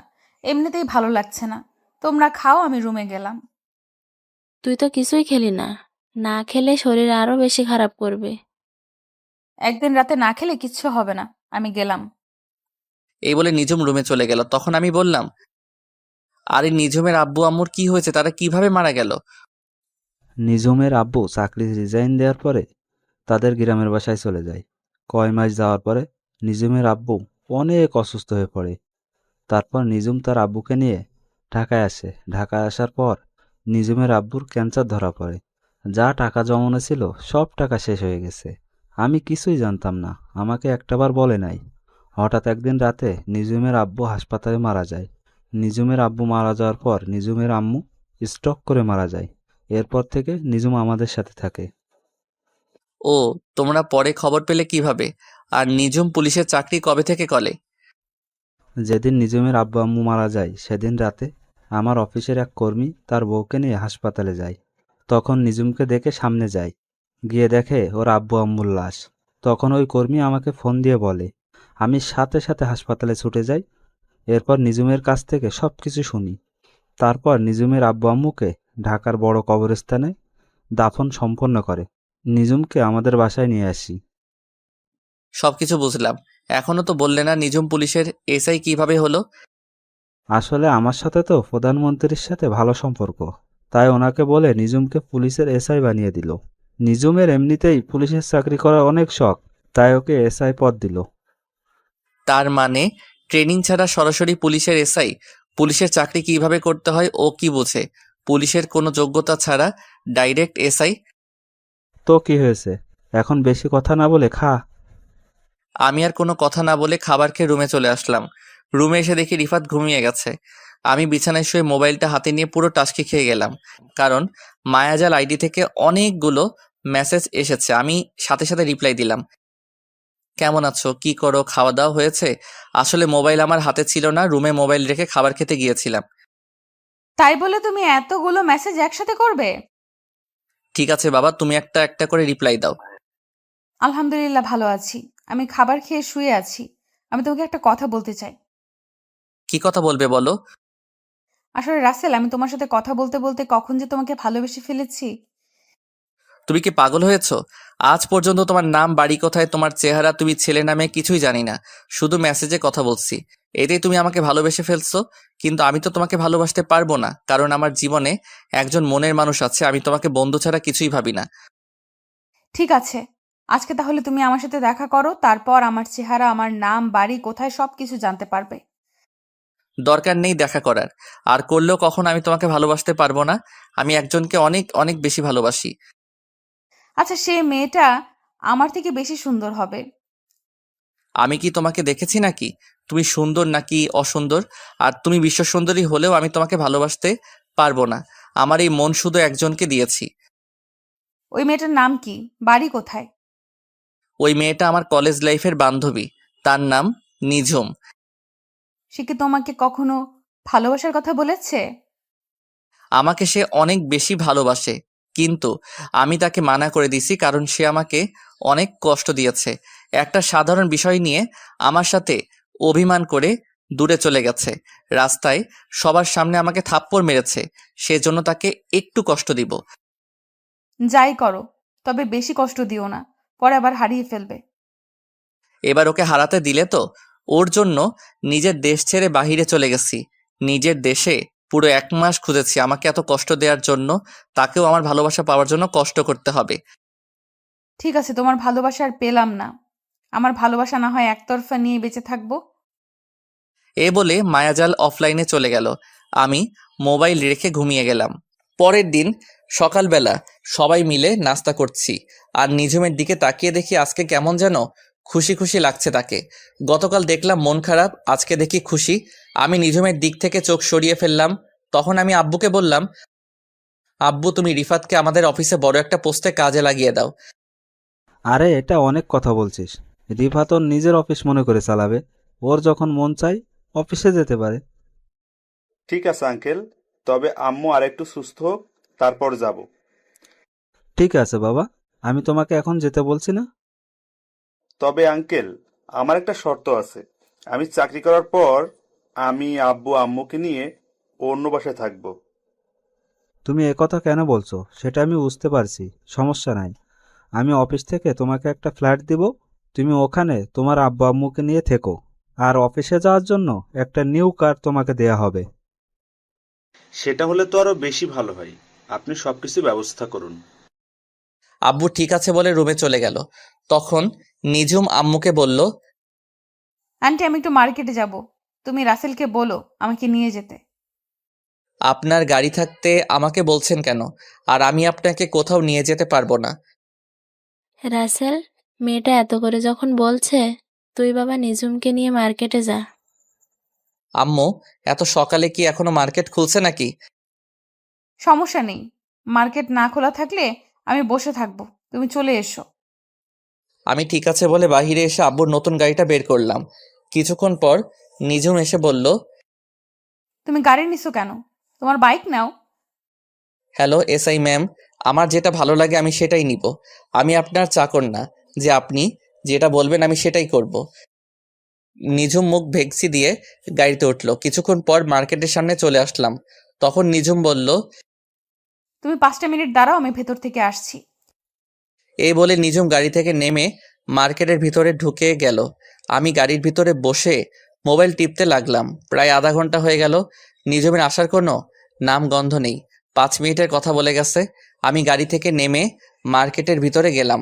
অনেকক্ষণ খুঁজলাম, পেলাম না। তাই মার্কেট থেকে বের হয়ে আসতে হঠাৎ একটা জায়গায় চোখ পড়লো। একটু শিওর হবার জন্য সামনে গেলাম। তারপর নিজের চোখে যেটা দেখলাম তার জন্য মোটেও প্রস্তুত ছিলাম না। এটা আমি কি দেখলাম? নিজের চোখকে বিশ্বাস করাতে পারছি না। তাহলে চলুন কি দেখেছি। আমি দেখলাম একটা ছেলে নিঝুমকে কিস করছে। নিঝুমও ছেলেটার সাথে তাল মিলিয়ে যাচ্ছে। আমি আর 1 সেকেন্ড না দাঁড়িয়ে সোজা গাড়ির কাছে চলে আসলাম। এটা আমি কি দেখলাম? নিঝুম এত খারাপ? গতকাল আমাকে ভালোবাসার কথা বলছে, একদিন না যেতে আরেকটা ছেলের সাথে নিঝুম। তার মানে নিঝুম এত খারাপ? আমি তাকে অনেক ভালো মনে করেছি। আমি মনে করছি কিছুদিন পর নিঝুমকে আপন করে নিব, কিন্তু নিঝুম যে এমন করবে সেটা কখনো ভাবতে পারিনি। এই সব কিছু ভাবছি আর চোখ দিয়ে পানি পড়তে লাগলো। কিছুক্ষণ পর দেখি নিঝুম ওই ছেলেটাকে বিদায় দিয়ে গাড়ির কাছে আসছে। তার আগেই আমি চোখের পানি মুছে ফেলছি। নিঝুম আমার সামনে এসে বলল, চলো, আমার কাজ শেষ, তুমি আমাকে থানায় নামিয়ে দিয়ে আসো। আচ্ছা ওই ছেলেটাকে? আপনাকে দেখলাম ওই ছেলেটার সাথে হেসে হেসে কথা বলতে। ওর নাম আকাশ, আমরা দুজন দুজনকে অনেক বেশি ভালোবাসি। ছেলেটা অনেক দিন আমার পেছনে ঘুরেছে, এমনকি আমাকে ভালোবাসার কথা বলেছে। আমি তাকে বারবার ফিরিয়ে দিয়েছি তোমার কারণে, কিন্তু তুমি তো আমাকে ভালোবাসো না, তুমি অন্য মেয়েকে ভালোবাসো। তাই আকাশকে আপন করে নিলাম। একদিন না যেতে আরেকটা ধরে ফেললেন, বাহ ভালোই। ঠিক আছে গাড়িতে ওঠেন, আপনাকে থানায় নামিয়ে দিয়ে আসি। এই বলে আমি গাড়িতে উঠলাম। নিঝুমও গাড়িতে উঠলো। তারপর নিঝুমকে নিয়ে থানায় চলে আসলাম। নিঝুম গাড়ি থেকে নেমে সোজা থানার ভিতরে চলে গেল। আমি গাড়ি ঘুরিয়ে বাসায় চলে আসলাম। নিজের রুমে এসে বিছানায় শুয়ে শুয়ে অনেক সময় কান্না করছি। তার মানে আমি নিঝুমকে হারিয়ে ফেলেছি। আব্বু আম্মু বলেছে নিঝুমের মনে কষ্ট না দেওয়ার জন্য, কারণ নিঝুম বাবা মা মরা মেয়ে। এই সব কিছু ভাবতে ভাবতে কখন যে ঘুমিয়ে গেছি মনে নাই। হঠাৎ আম্মু এসে ডাকতে শুরু করলো। তখন আমি ঘুম থেকে উঠে বিছানায় বসলাম। আম্মু বলল, কিরে রাসেল, তোর কি শরীর খারাপ নাকি? এই অবেলায় শুয়ে আছিস? না আম্মু, আমি ঠিক আছি। বলো কেন ঠেকেছ? রাইসার হাত খরচ শেষ হয়ে গেছে, তুই একটু করে রাইসার হাত খরচ দিয়ে আয়। আমি ঠিক আছে বলে বিছানা থেকে উঠে ফ্রেশ হয়ে একটা জামা গায়ে দিয়ে বাসা থেকে বেরিয়ে বাইক নিয়ে সোজা রাইসার হোস্টেলে চলে আসলাম। আসলে রাইসার সামনে এসএসসি পরীক্ষা, তাই রাইসাকে হোস্টেলে দেওয়া হয়েছে। আমি রাইসাকে ফোন দিয়ে নিচে আসতে বললাম। কিছুক্ষণ পর রাইসা নিচে আসলো, আমাকে দেখে জড়িয়ে ধরলো। তখন আমি বললাম, এই রাইসা ছাড়ো আমাকে। মানুষ দেখলে কি বলবে? মানুষ বলবে বুড়ি বোন ভাইকে জড়িয়ে ধরেছে। মানুষ দিয়ে আমার কি? আমি এখনো তোমার কাছে ছোট ভাইয়া। আমি জানি তো তুই আমার এখনো সেই ছোট্ট বোন। এখন বল কত টাকা লাগবে? তোমার যত টাকা মন চায় দিয়ে যাও। আর তুমি তো জানো আমি বাহিরের খাবার খাওয়া কমিয়ে দিচ্ছি। ঠিক আছে, এই নে, এখানে 20,000 টাকা আছে, এগুলো রাখ। শেষ হয়ে গেলে ভাইয়াকে একটা ফোন দিস। রাইসা ঠিক আছে বলে ভিতরে চলে গেল। আমি দাঁড়িয়ে না থেকে বাইক নিয়ে বাসায় যাওয়ার সময় হঠাৎ একজনকে দেখে আমার মাথা পুরো গরম হয়ে গেল। সে আর কেউ নয়, আসলাম মেয়রের মেয়ে রিয়া। রিয়া দেখে একজন রিক্সা চালককে মারতে আসছে। আমি বাইক নিয়ে সোজা রিয়ার সামনে গেলাম। বাইকটা দেখে রিয়াকে ঠাস করে একটা থাপ্পড় মেরে দিলাম। রিয়া গালে হাত দিয়ে আমাকে বলল, রাসেল, তুই আমাকে থাপ্পড় মারছিস কেন? তুই রাস্তায় এই বুড়ো মানুষটাকে মারছিস কেন? মারবো না তো কি করব? উনি আমার কাছ থেকে 50 টাকার ভাড়া 100 টাকা চাইলো কেন? চাচা, আপনি 50 টাকার ভাড়া 100 টাকা কেন চেয়েছেন? উনি মার্কেটে নিয়ে গিয়ে প্রায় 2 ঘন্টা দাঁড় করিয়ে রেখেছে, তাই আমি 50 টাকা বেশি চেয়েছি। এ কারণে মেয়েটা আমাকে মারছে। কিরে, চাচা যেটা বলছে সেটা কি সত্যি? হুম, ঠিক বলেছে। তাই বলে 50 টাকা বেশি চাইবে কেন? আমার ইচ্ছে করছে তোকে আরো কয়েকটা থাপ্পড় মারি। গরিব কি মানুষ মনে হয় না? তোর বাবার বয়সী একজন মানুষের গায়ে হাত তুলতে তোর হাতটা কাঁপলো না? না, আমার হাত কাঁপে না। এসব গরিব নোংরা মানুষদের আমি দেখতেই পারি না। দেখতে যখন পারিস না, তাহলে নোংরা মানুষের রিকশায় উঠছিস কেন? আমার গাড়িটা হঠাৎ রাস্তায় নষ্ট হয়ে যায়, তাই কোনো গাড়ি না পেয়ে ওনার রিক্সায় উঠি। তুই এখনই আমার সামনে থেকে যা, তা না হলে রাস্তায় সবার সামনে আরো কয়টা থাপ্পড় মারবো। তোর বাপ মেয়ের দেখে মানুষকে মানুষ মনে করিস না। ঠিক আছে, আমি যাচ্ছি। তবে তোর এই থাপ্পড়ের প্রতিশোধ আমি কিন্তু নিবই। আরে যা যা, পারলে আমার বালটা সোজা করে দেখাইস। তোর মতো মেয়েকে সোজা করতে আমি রাসেল একাই যথেষ্ট। রিয়া আর কিছু না বলে চলে গেল। তখন আমি চাচাকে কিছু টাকা দিয়ে বাসায় পাঠিয়ে দিলাম। রাস্তার সব মানুষ এতক্ষণ দাঁড়িয়ে দাঁড়িয়ে আমার কাহিনী দেখেছে। হয়তো তারা ভাবছে আমার মতো ছেলের এত সাহস কোথা থেকে আসলো। এলাকার মেয়রের মেয়ের গায়ে হাত তুলছি তো। যাই হোক, আমি বাইক নিয়ে সোজা বাসায় চলে আসলাম। বাসায় এসে নিজের রুমে চলে গেলাম। তারপর ফ্রেশ হয়ে খাবার খেয়ে রুমে চলে আসলাম। দেখতে দেখতে সপ্তাহখানিক চলে গেল। নিঝুমের সাথে এখন আগের মতো কথা বলি না। আর নিঝুমও আমার সাথে তেমন কথা বলে না, কারণ নিঝুম তার আকাশকে নিয়ে সবসময় বিজি থাকে। আমি নিজেকে অনেক কন্ট্রোল করে রাখছি। রাতে বিছানায় শুয়ে শুয়ে মোবাইল টিপতে আসি। হঠাৎ নিঝুম আমার রুমে আসলো। তখন নিঝুম আমাকে বলল, রাসেল, তোমাকে একটা কথা বলার আছে। কি কথা বলবেন? একটু তাড়াতাড়ি বলুন, আমি একটু বাহিরে যাব। আসলে আমি আকাশকে অনেক ভালোবাসি। আকাশ বলছে আঙ্কেল আন্টির কাছে আমাদের ব্যাপারে বলতে, কিন্তু আমি ভয় বলতে পারছি না। তুমি একটু আমার হয়ে বলে দাও না। সরি, আমি পারবো না। আপনারটা আপনি বলুন। প্লিজ রাসেল, আমি আকাশকে হারাতে পারবো না। আকাশের বাসায় আকাশকে বিয়ের জন্য চাপ দিচ্ছে। আমার বুকটা ফেটে যাচ্ছে নিঝুমের এমন কথা শুনে। যে মেয়ে আমাকে ভালোবাসার কথা বলে, পরের দিন আরেকটা ধরতে পারে, তাকে কিভাবে বিশ্বাস করব? তখন আমি নিঝুমকে বললাম, ঠিক আছে, আমি আব্বু আম্মুকে সময় করে বলবো, আপনি এখন আসতে পারেন। নিঝুম আর কোনো কথা না বলে আমার রুম থেকে বেরিয়ে গেল। নিঝুমের এমন কথা শুনে মনটা খারাপ হয়ে গেল, কারণ নিঝুমকে আমি অনেক ভালোবেসে ফেলেছি। কিন্তু নিঝুম আর আকাশের কাহিনীটা আমার চোখের সামনে ভেসে উঠলে নিঝুমের প্রতি ঘৃণা হয়। না, ওর মতো মেয়ের জন্য নিজেকে কষ্ট দিয়ে লাভ নেই। ও ওর মতো থাকুক, আমি আমার মতো চলি। তো যাই হোক, রাতে বাসা থেকে বেরিয়ে একটু বাইরে গেলাম। বাহিরের কাজটা সেরে আবার বাসায় চলে আসলাম। রাতে বিছানায় শুয়ে শুয়ে মোবাইল টিপতে আসি, হঠাৎ মায়াজাল থেকে মেসেজ আসলো। কেমন আছো রাসেল? কি করো? রাতের খাবার খেয়েছো? আলহামদুলিল্লাহ, ভালো আছি। তুমি কেমন আছো? আর আমি এখনো রাতের খাবার খাইনি, আর একটু পরে খাবো। আলহামদুলিল্লাহ, আমিও ভালো আছি, তবে বেশি ভালো না। আর তোমার নিঝুমের সাথে প্রেম কেমন চলছে? নিঝুম আমাকে ভালোবাসার কথা বলে এখন অন্য আরেকজনকে ভালোবাসে। কি বলছো তুমি? একটা মেয়ে একদিনে কেমন করে পাল্টে গেল? সেটা তো আমিও ভাবছি, কিন্তু তাদের দুজনকে দেখে বোঝা যাচ্ছে একজন আরেকজনকে অনেক বেশি ভালোবাসে। তাহলে তুমি নিঝুমকে তোমার ভালোবাসার কথা বলে দাও। না, আমি চাই না ওর মনে কষ্ট দিতে। সে যদি আকাশ ছেলেটাকে নিয়ে সুখে থাকে, তাহলে আমি আর ওদের ভিতরে ঢুকতে চাই না। তুমি কি পারবে নিঝুমকে ছাড়া থাকতে? তোমার কষ্ট হবে না? কষ্টকে মাটি চাপা দিয়ে রেখেছি। আচ্ছা ঠিক আছে, ভালো থেকো। আমাকে খাবার খাওয়ার জন্য ডাকছে। এই বলে অফলাইনে চলে গেলাম।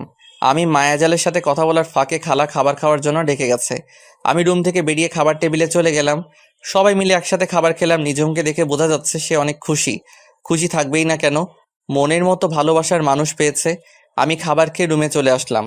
কিছুক্ষণ পর রিফাত আমার রুমে আসলো। ও, আপনাদের তো বলতে ভুলে গেছি, রিফাত এখন আব্বুর সাথে অফিসে দেখাশোনা করে।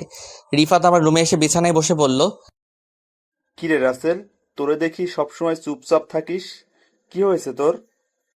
আমার আবার কি হবে, আমি তো ঠিকই আছি। রাসেল, তুই আমার কাছে কিছু লুকাইস না, কি হয়েছে আমাকে খুলে বল। ঠিক আছে, তুই যখন বলেছিস তাহলে শোন। তারপর রিফাতকে সবকিছু খুলে বললাম। এটা আমার বিশ্বাস হচ্ছে না, নিঝুম এত খারাপ মেয়ে হতে পারে না। আমি নিজের চোখে তাদের দুজনকে কিস করতে দেখেছি। মাঝে মাঝে চোখের দেখা ভুল হয়। আমি তোকে একটা বুদ্ধি দেই, সেটা কাজে লাগিয়ে দেখতে পারিস। তাহলে বুঝতে পারবো নিজুম কি তোর সাথে অভিনয় করেছে নাকি আকাশকে সত্যি ভালোবাসে? দেখি শুনি তোর কি বুদ্ধি। তাহলে শোন, তুই একটা মেয়ে ভাড়া কর, তারপর ওই মেয়েটিকে নিয়ে সবসময় নিজুমের সামনে চলাফেরা করবি, আর নিজুমের রিয়াকশন দেখবি। মেয়েটার সাথে এমন ভাবে চলবি যেন বয়ফ্রেন্ড গার্লফ্রেন্ডের মতো লাগে, তারপর বোঝা যাবে। তোর কি মনে হয় এমনটা করলে সবকিছু বুঝতে পারবো তো? 109% কাজে লাগবে, তুই ট্রাই করে দেখ। ঠিক আছে, কালকে থেকে শুরু করব। তবে মেয়ে পাবো কোথায়?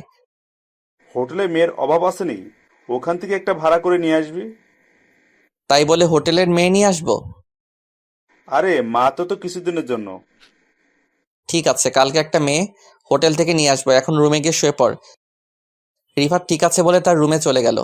আসলে রিফাতকে আমার পাশের রুমে দিছি, কারণ রিফাত সারা রাত নাক ডেকে ঘুমায়, তাই ওরে আমার পাশের রুমে দিছি। আপনারা আবার রিফাতকে বলে দিয়েন না। তো যাই হোক, পরের দিন সকালে সবার সাথে নাস্তা করে আমি বাসা থেকে বেরিয়ে একটা হোটেলে যাচ্ছি একটা মেয়ে ভাড়া করার জন্য। বাইক নিয়ে যাচ্ছি। হঠাৎ দেখি কিছু ছেলে একটা মেয়েকে ডিস্টার্ব করছে, তাই বাইকটা নিয়ে ওদের সামনে গেলাম। আমাকে দেখে ছেলেগুলো দৌড় দিয়ে পালিয়ে গেল। তখন মেয়েটি আমাকে বলল, আপনাকে অনেক ধন্যবাদ ভাইয়া। আপনি না আসলে ওই ছেলেগুলো আমার সাথে খারাপ কিছু করতো। তোমার নাম কি? বাসা কোথায়? ভাইয়া আমার নাম আখি। আমি কলেজে পাশের বস্তিতে থাকি। তোমার বাসা ওইদিকে, আর তুমি এদিকে কি করো? আসলে ভাইয়া, আমার একটা বান্ধবীর সাথে ওর বাসায় গিয়েছিলাম। ঠিক আছে, তুমি আমার বাইকের পিছনে ওঠো, আমি তোমাকে বাসায় পৌঁছে দিচ্ছি। সমস্যা নেই ভাইয়া, আমি হেঁটে হেঁটে যেতে পারবো। তুমি ভাবলে কেমন করে আমি তোমাকে একা একা যেতে দিব? বেশি কথা না বলে আমার বাইকের পিছনে ওঠো। আখি আর কোনো কথা না বলে আমার বাইকের পিছনে উঠলো। কিছুক্ষণ পর আখির বস্তিতে চলে আসলাম। আখি বাইক থেকে নেমে বস্তির ভিতরে চলে গেল।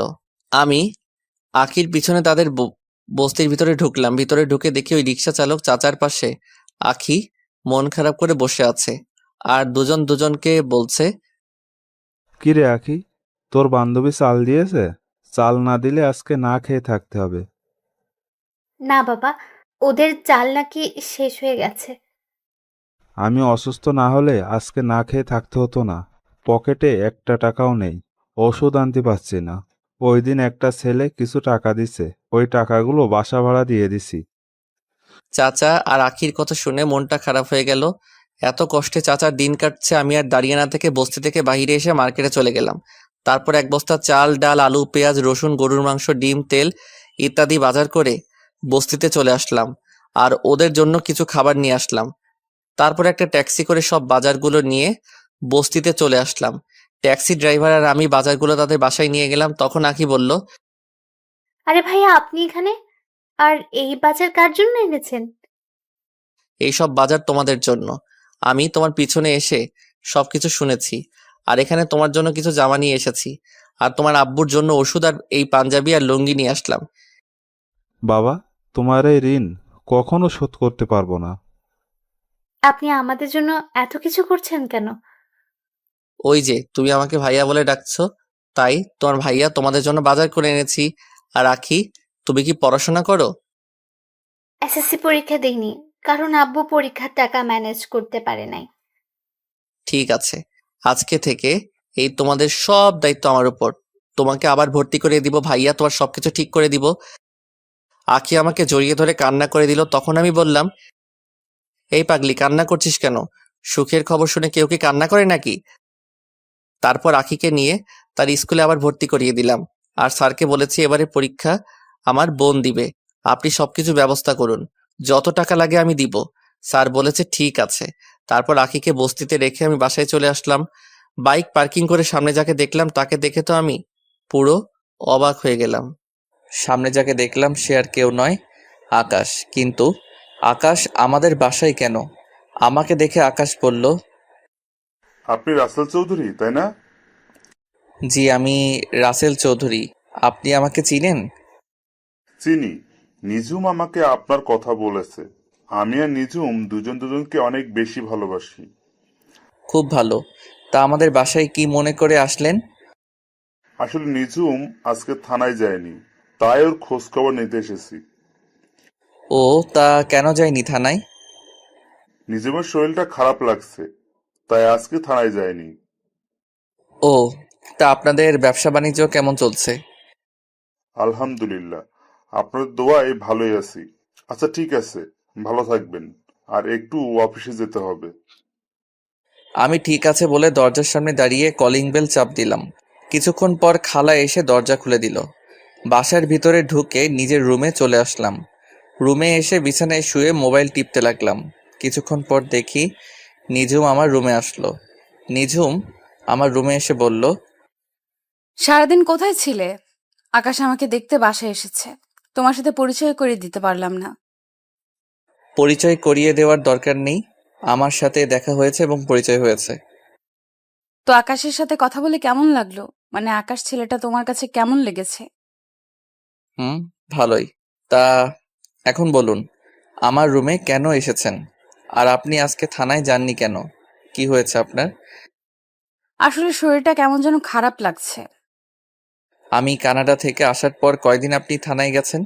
আর না গেলে সমস্যা কি? আপনি তো আবার বিনা যোগ্যতায় এসআই হয়েছেন। তুমি আমাকে এইভাবে বলতে পারলে? আমি কিন্তু তোমার কথায় রাগ করেছি। আপনি আমার সাথে রাগ করলে আমার কি যেটা সত্যি সেটাই বললাম। তোমার সাথে কথা বলাই আমার ভুল হয়েছে। আমি গেলাম আমার রুমে। আপনাকে তো আমি ডাকি নাই, আপনি নিজে এসেছেন আমার রুমে। আমার কথা শুনে নিঝুম মুখ বাঁকিয়ে রুম থেকে বেরিয়ে গেল। আমি কিছুক্ষণ মোবাইল টিপে ওয়াশরুমে ঢুকে ফ্রেশ হয়ে খাওয়া দাওয়া করে নিজের রুমে এসে একটা ঘুম দিলাম।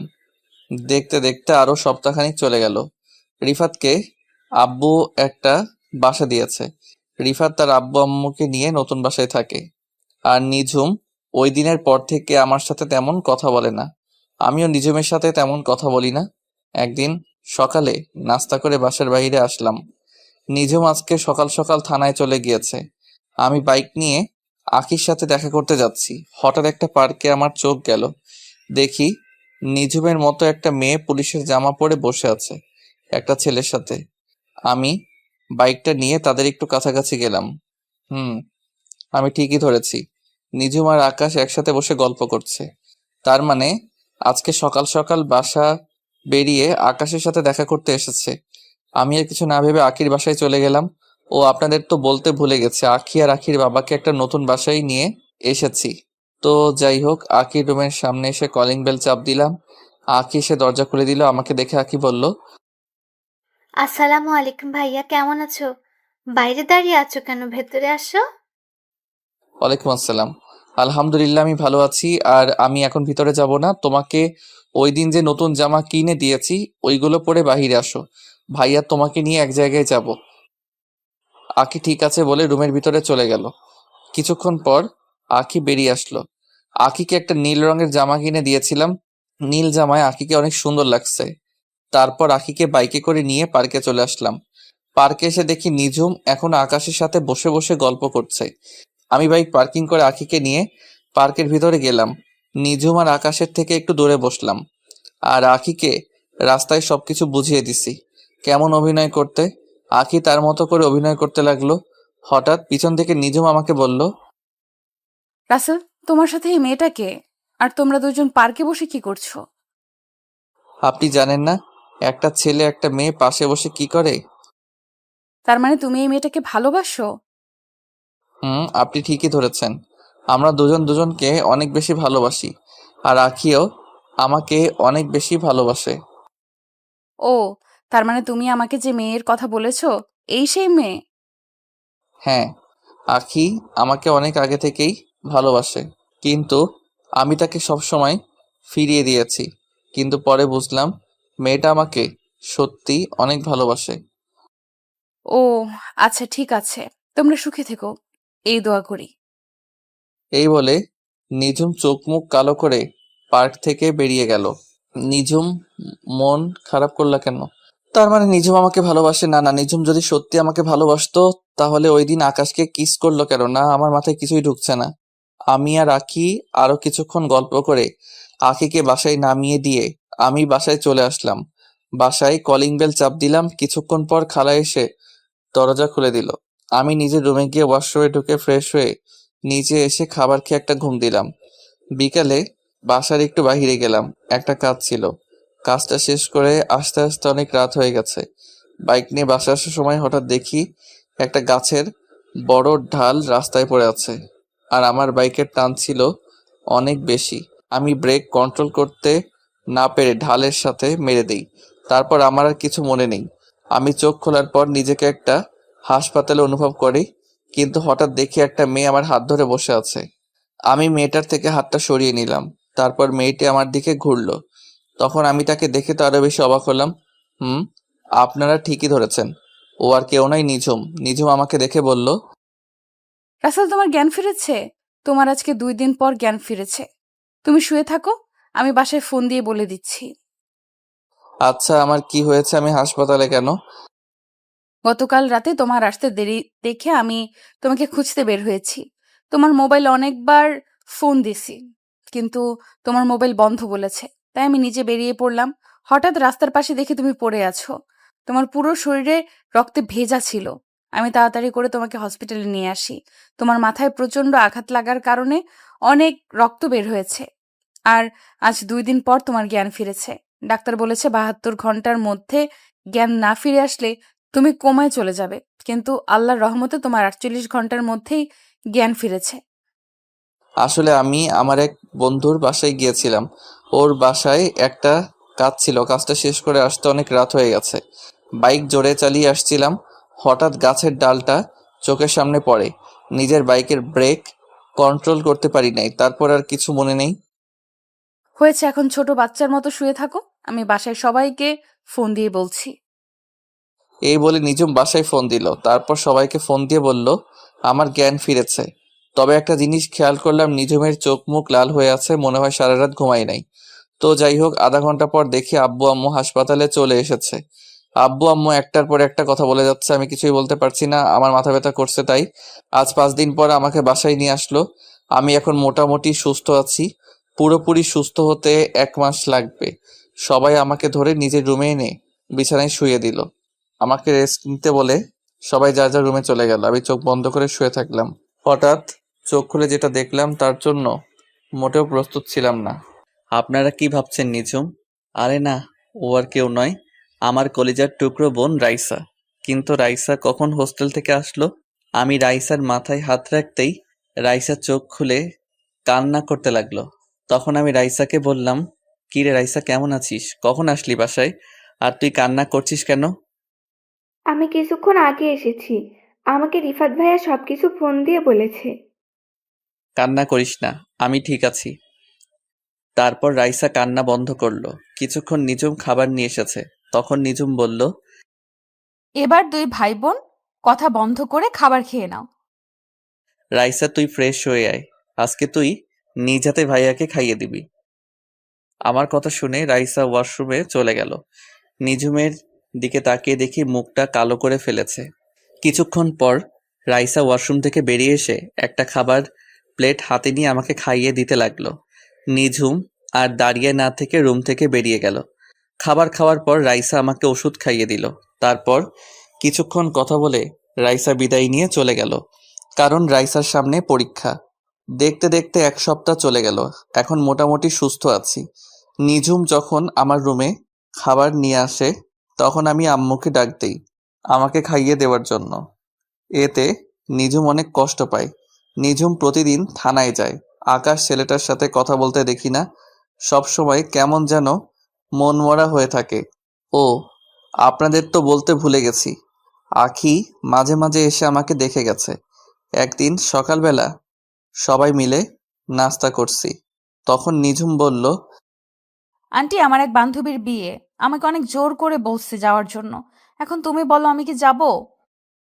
এটা আবার আমাদের জিজ্ঞেস করা লাগে? তবে তুমি একা যাওয়ার দরকার নেই, সাথে কাউকে নিয়ে যাও। তাহলে রাসেল, তুমি নিঝুমের সাথে যাও। মেয়েটা একা একা যাবে? আম্মু, উনি একজন থানার এসআই, ওনার তো ভয় পাওয়ার কথা। উনি তো সাথে পুলিশ নিয়ে যেতে পারে। আর একটা কথা, আমি বিনা দাওয়াতে কোথাও যাই না। ফারিয়া তোমাকে সাথে করে নিয়ে যেতে বলছে। আপনি কোন ফারিয়ার কথা বলছেন? আমি ফারিয়া নামে কাউকে চিনি না। তুমি এই কয় বছরে ফারিয়াকে ভুলে গেছো? আমরা তো 3জন বান্ধবী একসাথে থাকতাম, রিয়া, ফারিয়া এবং আমি। হ্যাঁ, চিনতে পারছি। ওই দেমাগি মেয়ের বিয়েতে আমি যাব না, যে মানুষকে মানুষ মনে করে না। যে দুই মেয়ে আপনার বান্ধবী, তাদের ভিতরে অহংকারে ভরা। রিয়া অহংকারী, কিন্তু ফারিয়া আগের থেকে অনেক চেঞ্জ হয়ে গেছে। তাই তো সে তোমাকে নিয়ে যেতে বলছে। আমি যাব না। আপনি পারলে সাথে পুলিশ নিয়ে যান। বাবা রাসেল, মেয়েটা যখন এত করে বলছে তাহলে ওর সাথে যা। মানুষ সব সময় একরকম থাকে না। ঠিক আছে, শুধু তোমার কথাই যাব। তবে বিয়েবাড়িতে আমাকে কোনো উপদেশ দিতে পারবে না। আমি আমার মতো থাকবো। ঠিক আছে, আমি তোমাকে কোনো উপদেশ দিব না, তুমি তোমার মতো করে থাকো। ঠিক আছে, তাহলে কোন সময় যাবেন? সন্ধ্যায় ওর বাসায় যাব। আমি থানায় বলে আসতে হবে এবং সব কিছু তাদের বুঝিয়ে দিয়ে আসতে হবে। আমি ঠিক আছে বলে নিজের রুমে চলে আসলাম। রুমে এসে একটা জামা গায়ে দিয়ে বাসা থেকে বেরিয়ে বাইক নিয়ে মার্কেটে গেলাম। মার্কেট থেকে একটা উপহার কিনে নিলাম। উপহার কিনে বাসায় চলে আসলাম। এবার আসি ফারিয়ার কথায়। ফারিয়া মেয়েটার সাথে আমি তেমন কথা বলতাম না। মেয়েটা একটু দেমাগী, গরিবদের দু চোখে দেখতে পারতো না, সব সময় বাবার ক্ষমতায় চলতো। আমার নামে অনেক মিথ্যা কথা বলছে নিঝুমের কাছে, কিন্তু নিঝুম তার কথায় দাম দেয় নাই। তো যাই হোক, সন্ধ্যায় রেডি হয়ে রুম থেকে বেরিয়ে নিচে আসলাম। কিছুক্ষণ পর নিঝুম সিঁড়ি দিয়ে নিচে নেমে আসলো, কিন্তু নিঝুমকে দেখে আমি তো পুরো অবাক হয়ে গেলাম, কারণ নিঝুম বোরখা পরেছে। নিঝুম নিচে এসে আমাকে বলল, এইভাবে তাকিয়ে আছো কেন? না মানে আপনি হঠাৎ বোরকা পরলেন যে? কেউ কারো বিয়েতে গেল তো অনেক সাজুগুজু করে, আপনি তো কিছুই করলেন না। আমার সাজুগুজু করতে ভালো লাগে না, তাই বোরকা পরে আসলাম। এটা কবে থেকে? আমি তো আজকে প্রথম আপনাকে বোরখা পরতে দেখলাম। আমি আজকে থেকে সব সময় বোরকা পরে বের হব। তাহলে কি ডিউটির সময় বোরকা পরে থাকবেন নাকি? ও ডিউটির সময় সব সময় যতটুকু সম্ভব মেনটেন করে চলবো। ঠিক আছে, এখন বের হন। এই বলে আমি বাসা থেকে বেরিয়ে আসলাম। আব্বু আগেই বলে দিয়েছে গাড়ি নিয়ে যেতে, তাই আব্বুর নতুন গাড়িটা বের করলাম। নিঝুম বাসা থেকে বেরিয়ে গাড়িতে উঠলো। আমি গাড়ি চালাতে লাগলাম। তখন আমি নিঝুমকে বললাম, আচ্ছা, কিছুদিন ধরে লক্ষ্য করলাম আকাশ ছেলেটার সাথে আপনি কথা বলেন না, সব সময় কেমন যেন মন মরা হয়ে থাকেন। আপনি চাইলে তো আকাশকে সাথে করে নিয়ে যেতে পারতেন। আকাশের সাথে আমার ব্রেকআপ হয়ে গেছে। আকাশ ছেলেটার চলাচল আমার কাছে ভালো লাগে না। হঠাৎ কি এমন হলো যে আকাশ ছেলেটাকে আপনার ভালো লাগে না? আপনি তো তাকে অনেক বেশি ভালোবাসেন। সেটা অনেক কাহিনী, তোমাকে পরে এক সময় বলবো। তা আখির সাথে তোমার প্রেম কেমন চলছে? সেটা চলছে ভালোই। মেয়েটা সত্যি অনেক ভালো, আমার খোঁজ খবর নেয় সব সময়। ওর মতো মেয়েই হয় না। নিঝুম আর কোনো কথা বলল না, চুপ করে বসে আছে। আমিও আমার মতো করে গাড়ি চালাতে লাগলাম। কিছুক্ষণ পর ফারিয়াদের বাসায় চলে আসলাম। বাড়িটা অনেক সুন্দর করে সাজিয়েছে। নিঝুম গাড়ি থেকে নেমে দাঁড়ালো। আমি গাড়ি পার্কিং করে নিঝুমের সাথে ভিতরে গেলাম। হঠাৎ কোথা থেকে ফারিয়া দৌড়ে এসে নিঝুমকে জড়িয়ে ধরল। তারপর বলতে লাগলো, কি রে, কেমন আছিস? তোর আসতে এত দেরি হলো কেন? এসআই বান্ধবী তাহলে বুঝি আসলো আমার বাসায়? তুই এত করে বলছিস, না এসে বুঝি পারি? বল কেমন আছিস? আমি তোকে অনেক বেশি ভালো আছি। আর রাসেল, তুমি কেমন আছো? এখনো কি আমার উপর রাগ করে আছো? আমি ভালো আছি। রাগ করে কি হবে? আপনি তো আগের থেকে অনেক চেঞ্জ হয়ে গেছেন। আপনার জন্য আমার তরফ থেকে ছোট্ট উপহার। ধন্যবাদ। তো এখানে দাঁড়িয়ে থাকবি? চল ভেতরে চল, আব্বু আমার সাথে দেখা করবি। সেটা তো করবো, কিন্তু তুই হলুদের শাড়ি পরে এখানে আসলি কেন? তোকে দূর থেকে দেখে বসে থাকতে পারি নাই, উঠে চলে আসলাম।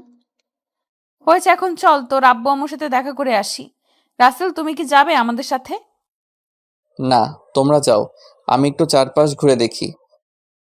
নিঝুম ঠিক আছে বলে ফারিয়ার সাথে ভিতরে চলে গেল। আমি ফারিয়াদের বাসার চারপাশ ঘুরে দেখতে লাগলাম। কিছুক্ষণ পর হঠাৎ মোবাইলে একটা মেসেজ আসলো। মোবাইল হাতে নিয়ে দেখি মায়াজাল আইডি থেকে মেসেজ আসলো। নীল রঙের পাঞ্জাবিতে তোমাকে অনেক সুন্দর লাগছে। বিয়ে বাড়িতে মেয়েরা দেখলে পাগল হয়ে যাবে। তুমি জানলে কেমন করে? আমি যে নীল পাঞ্জাবি পরেছি আর আমি বিয়ে বাড়িতে এসেছি? কারণ তুমি যার বিয়েতে এসেছো সে আমার বান্ধবী। তার মানে তুমি এই বিয়ে বাড়িতে আছো? তাহলে সামনে আসো, তোমাকে সামনাসামনি দেখি। সময় হলে একদিন ঠিকই তোমার সামনে যাব। আর হ্যাঁ, তোমার সামনে থাকলে কানের নিচে একটা ফোঁটা দিয়ে দিতাম, যেন কোনো মেয়ের নজর না দেয়। তাই নাকি? তা সেই সময়টা কোন সময় আসবে? অপেক্ষা করো, খুব তাড়াতাড়ি তোমার সামনে আসবো। ভালো থেকো, পরে কথা হবে। এই বলে মায়াজাল অফলাইনে চলে গেল।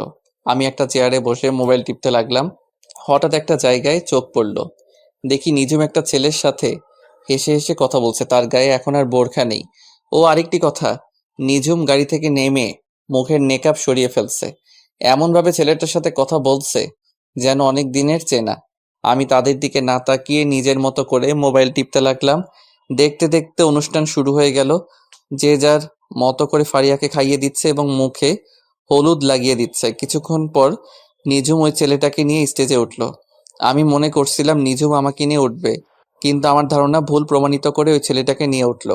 দুজনে মিলে অনেক মজা করে ফারিয়াকে খাইয়ে দিল। হঠাৎ কোথা থেকে একটা মেয়ে আমার সামনে এসে বলল, হাই, আমি আরোহী। তোমাকে অনেকক্ষণ দেখলাম এইভাবে চেয়ারে বসে আসছো। তোমার সাথে কেউ নেই?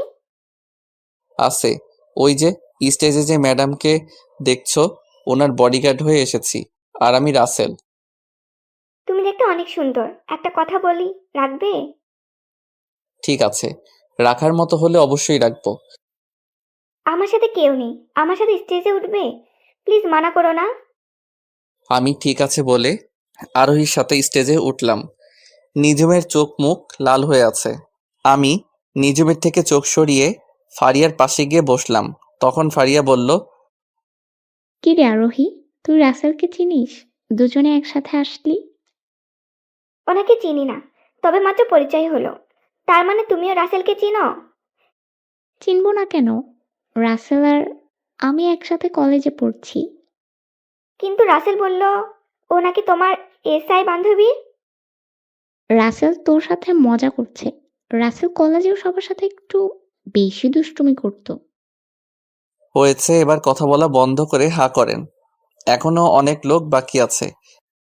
এই বলে আমি ফারিয়ার হাতে একটু হলুদ লাগিয়ে দিলাম, তারপর মিষ্টি খাইয়ে দিলাম। হঠাৎ মনে পড়ল আরোহীর সাথে একটু দুষ্টুমি করি। আমি এক টুকরো মিষ্টি আরোহীর মুখের উপর ধরলাম। আরোহী হা করার সাথে সাথে আমার মুখে ঢুকিয়ে দিলাম। মেহমান সবাই হাসতে লাগলো, শুধু একজন ছাড়া।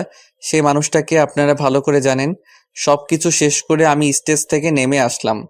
হঠাৎ নিজুম আমার হাত ধরে ছাদে নিয়ে গেল। তারপর নিজুম এমন কিছু করবে সেটা দেখে আমার মাথা পুরো গরম হয়ে গেল। নিজুম আমাকে ছাদে নিয়ে আমার ঠোঁটের সাথে ঠোঁট লাগিয়ে কিস করতে লাগলো।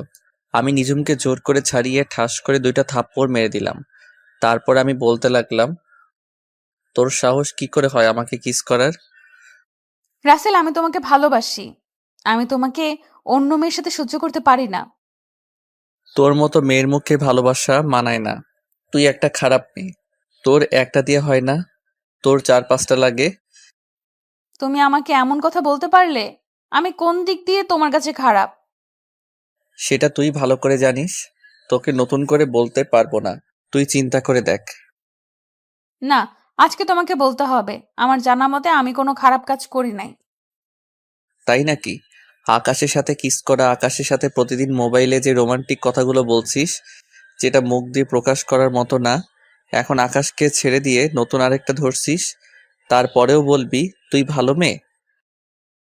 তারপরেও বলবো আমি ভালো মেয়ে।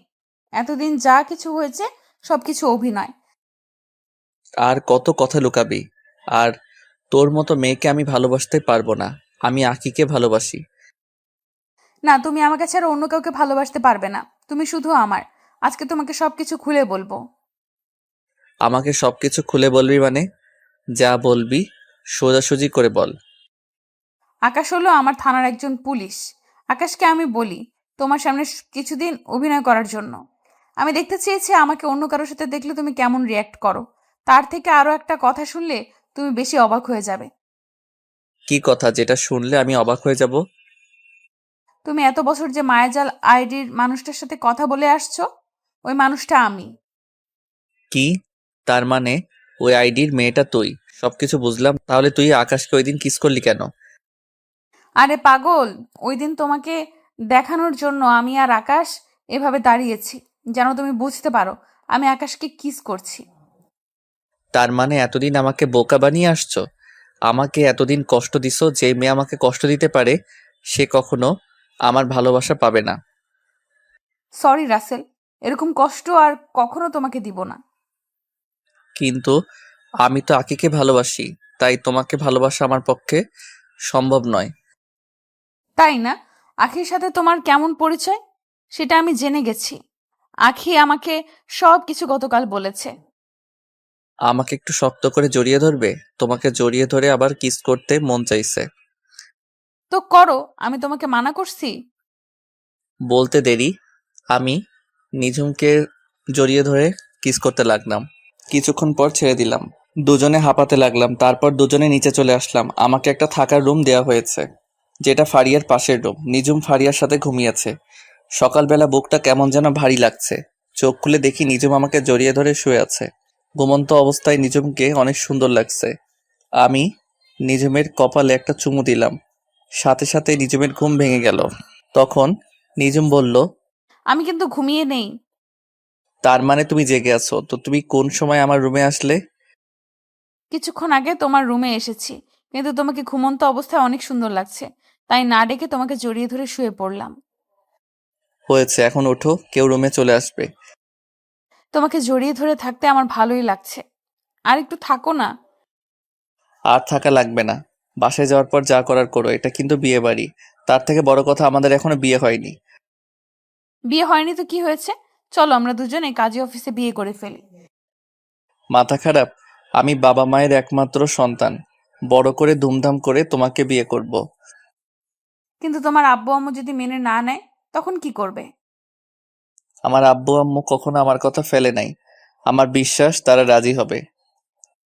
তাই যেন হয়, আমি তোমাকে ছাড়া থাকতে পারবো না। ঠিক আছে, এখন তুমি ফারিয়ার কাছে যাও, আমি ফ্রেশ হয়ে আসছি। নিঝুম ঠিক আছে বলে আমার কপালে একটা চুমু দিয়ে রুম থেকে বেরিয়ে গেল। আমি আর বসে না থেকে ওয়াশরুমে চলে গেলাম। ফ্রেশ হয়ে রুম থেকে বেরিয়ে দেখি বাসা ভর্তি মেহমান। হঠাৎ আরোহী কোথা থেকে আমার সামনে এসে বলল, তুমি এখানে দাঁড়িয়ে আছো কেন? নাস্তা করেছো? মাত্র ফ্রেশ হয়ে বেরিয়ে আসলাম। আচ্ছা, গতকাল রাতে নিঝুম আপু তোমার হাত ধরে টেনে নিয়ে গেল কেন? আসলে তোমাকে নিঝুম আপু আমাকে ভালোবাসে তো, তাই তোমার সাথে সহ্য করতে না পেরে আমাকে ছাদে নিয়ে গেছে। কি? নিঝুম আপু আর তুমি দুজন দুজনকে ভালোবাসো? তার মানে মনের কথা বলার আগেই ছ্যাঁকা খেলাম? কি বলছো তুমি? আমি তো কিছুই বুঝতে পারি নাই। আসলে তোমাকে প্রথম দেখায় আমার অনেক ভালো লাগছে। ভেবেছিলাম ফারিহা আপুর বিদায়ের পর তোমাকে প্রপোজ করব, কিন্তু প্রপোজ করার আগে ছ্যাঁকা খেয়ে গেলাম। আহারে বেচারি, থাক, দুঃখ করো না, দেখবে তুমি আমার থেকে আরো ভালো ছেলে পাবে। ঠিক আছে, দোয়া করো আমার জন্য। এই বলে আরোহী আমার সামনে থেকে চলে গেল। হঠাৎ পিছন থেকে নিঝুম বলল, সত্যিটা বলার জন্য তোমাকে অনেক ধন্যবাদ। আমি আবার কি সত্যি বললাম? ওই যে তুমি আমাকে ভালোবাসো, সেটা আরোহীকে বলার জন্য। আমি এমনিতেই মিথ্যা কথা বলি না, সেটা তুমি ভালো করে জানো। জানি রাসেল সাহেব, এখন কথা না বলে আমার সাথে চলো, নাস্তা করবে। আমি ঠিক আছে বলে নিঝুমের সাথে যেতে লাগলাম। নিঝুম আমাকে নিয়ে একটা রুমে আসলো। রুমে এসে দেখি অনেক আইটেমের নাস্তা একটা টেবিলের উপর সাজিয়ে রেখেছে, আর দুজনে বসে নাস্তা করে নিলাম। দেখতে দেখতে দুলা আসার সময় হয়ে গেছে। আমি একটা নীল রঙের শার্ট গায়ে পরলাম, আর নিঝুম নীল রঙের শাড়ি পরেছে। আমার আর নিঝুমের দিকে সবাই তাকিয়ে আছে, আর একজন আরেকজনকে বলছে দুজনকে ভালোই মানিয়েছে। দুলা চলে এসেছে। দুলা তার সব কাজ শেষ করে স্টেজে উঠল। হঠাৎ একটা জায়গায় একজনকে মাথা পুরো গরম হয়ে গেল। আমি মনে মনে বলতে লাগলাম, ও এখানে কেন? তার মানে দুলার সাথে এসেছে। দুলার সাথে যে এসেছে সে আর কেউ নয়, রিয়া। কিন্তু রিয়া এখানে কেন? তার মানে দুলার আত্মীয় রিয়া। আমি রিয়াকে দেখে না দেখার ভান করে অন্যদিকে চলে গেলাম। দুলা ভিতরে এসে স্টেজে উঠে বসলো। তারপর কাজী সাহেব বিয়ে পড়ানো শুরু করলো। বিয়ে পড়ানো শেষ, এবার খাওয়া দাওয়ার পালা। আমি নিচে দাঁড়িয়ে না থেকে ছাদে চলে এলাম। হঠাৎ কেউ একজন পিছন থেকে বলল, আরে তুমি ছাদে একা একা দাঁড়িয়ে আছো কেন? নিজু আপু তো আমাকে খুঁজতে আসে নিশ্চয়ই। বাড়ি ভর্তি মেহমান, নিচে ভালো লাগছে না তাই ছাদে আসলাম। ও, চলো খাবার খাবে না? তুমি যাও, আমি একটু পরে আসতেছি। আরোহী ঠিক আছে বলে নিচে নেমে গেল। আমি কিছুক্ষণ পর ছাদ থেকে নিচে নেমে আসলাম। হঠাৎ নিঝুম আমার সামনে এসে বলল, তুমি এতক্ষণ কোথায় ছিলে? সে কখন থেকে তোমাকে খুঁজছি আমি। আসলে দুলার সাথে রিয়াকে দেখে মাথাটা গরম হয়ে গেছে, তাই ছাদে চলে গেলাম। ও, এই ব্যাপার। আমার সাথে কথা বলতে এসেছি রিয়া, কিন্তু আমি তার সাথে কোনো কথা বলি নাই। ফারিয়া তো রিয়াকে দেখে এমনিতেই রেগে গেছে। আর রিয়া হচ্ছে দুলার মামাতো বোন। থাক ওসব কথা, তুমি খাবার খেয়েছো? তোমাকে রেখে আমি একা কিভাবে খাবো বলো? চলো দুজনে একসাথে খাবো। আমি ঠিক আছে বলে নিঝুম আর আমি দুইটা চেয়ার টেনে বসলাম। তারপর দুজনে একসাথে খাবার খেলাম। রিয়া নাকি খাবার খেয়ে চলে গেছে। আস্তে আস্তে সবকিছু শেষ, এখন বিদায়ের পালা। ফারিয়া সবাইকে ধরে অনেক কান্নাকাটি করছে। ফারিয়াকে বিদায় দিয়ে আমি আর নিঝুম বাসায় চলে আসলাম। দেখতে দেখতে 1 মাস চলে গেল। আমি এখন আব্বুর অফিস দেখাশোনা করি, আমাকে কাজে রিফাত হেল্প করে। আব্বু এখন বাসায় থাকে, নিঝুম এখন নিয়মিত থানায় যায়। নিঝুম আর আমার ভালোবাসা আগের মতোই আছে। প্রতিদিন সকালে আমার কপালে একটা চুমু দিয়ে ঘুম থেকে উঠাই। দুজনে একসাথে বাসা থেকে বেরিয়ে আসি। নিঝুমকে থানায় নামিয়ে দিয়ে আমি অফিসে আসি। আজকে অফিসে তেমন কাজ নেই, তাই নিঝুমকে একটা ফোন দিলাম। 2-3 বার রিং হওয়ার পর ধরলো। তখন আমি বললাম, ওই, তুমি আমার ফোন ধরতে এত দেরি করলে কেন? কোথায় তুমি এখন? সরি, আমি একটা আসামি নিয়ে ব্যস্ত ছিলাম। আসামিটা একটা মেয়েকে ধর্ষণ করে মেরে ফেলছে, তাই ওইটাকে ধরে থানায় দিয়ে আসলাম। ও, তা তুমি কি এখন ফ্রি আছো? এখন ফ্রি আছি, বলো কি বলবে। অফিসে তেমন কাজ নেই, তাই ভাবছিলাম দুজনে আজকে বাহিরে লাঞ্চ করব। ঠিক আছে, তুমি থানায় এসে আমাকে নিয়ে যাও। আমি ঠিক আছে বলে রিফাতের কেবিনে গিয়ে তাকে বলে অফিস থেকে বেরিয়ে গাড়ি নিয়ে সোজা নিঝুমের থানার সামনে চলে আসলাম। গাড়ি পার্কিং করে থানার ভিতরে চলে গেলাম। থানার ভিতরে ঢোকার সাথে সবাই আমাকে সালাম দিতে লাগলো। আসলে সবাই আমাকে চিনে সেজন্য। আমি থানার ভিতরে ঢুকে নিঝুমের কেবিনের সামনে গিয়ে বললাম, আমি কি ভিতরে আসতে পারি SI ma'am? Sorry, SI ma'am এখন বিজি আছে, অনুগ্রহ করে কিছুক্ষণ অপেক্ষা করুন। আমাকে দেখে নিঝুম হাসতে হাসতে কথাগুলো বলল। তখন আমি ভিতরে ঢুকে বললাম, সরি ম্যাম, আমার একটু তাড়া আছে, কাজটা রেখে আমাকে একটু সময় দেন। কিন্তু মিস্টার, থানা তো আপনার কথা মতো চলে না। তাই নাকি? তাহলে তো যা করার আমাকেই করতে হবে। এই বলে আমি নিঝুমের হাতটা ধরে টানতে টানতে থানা থেকে বাহির করে গাড়ির ভেতরে নিয়ে আসলাম। থানার সবাই আমার কাহিনী দেখে হাসতে লাগলো। নিঝুম লজ্জা পেয়ে মাথা নিচু করে ফেলল। তো ম্যাম, আপনি তো আর থানার ভিতরে নেই, এখন আপনি কার কথা মতো চলবেন? এখন আমার এই জানটার কথা মতো চলবো। এবার তাহলে লক্ষ্মী মেয়ের মতো বসে থাকেন।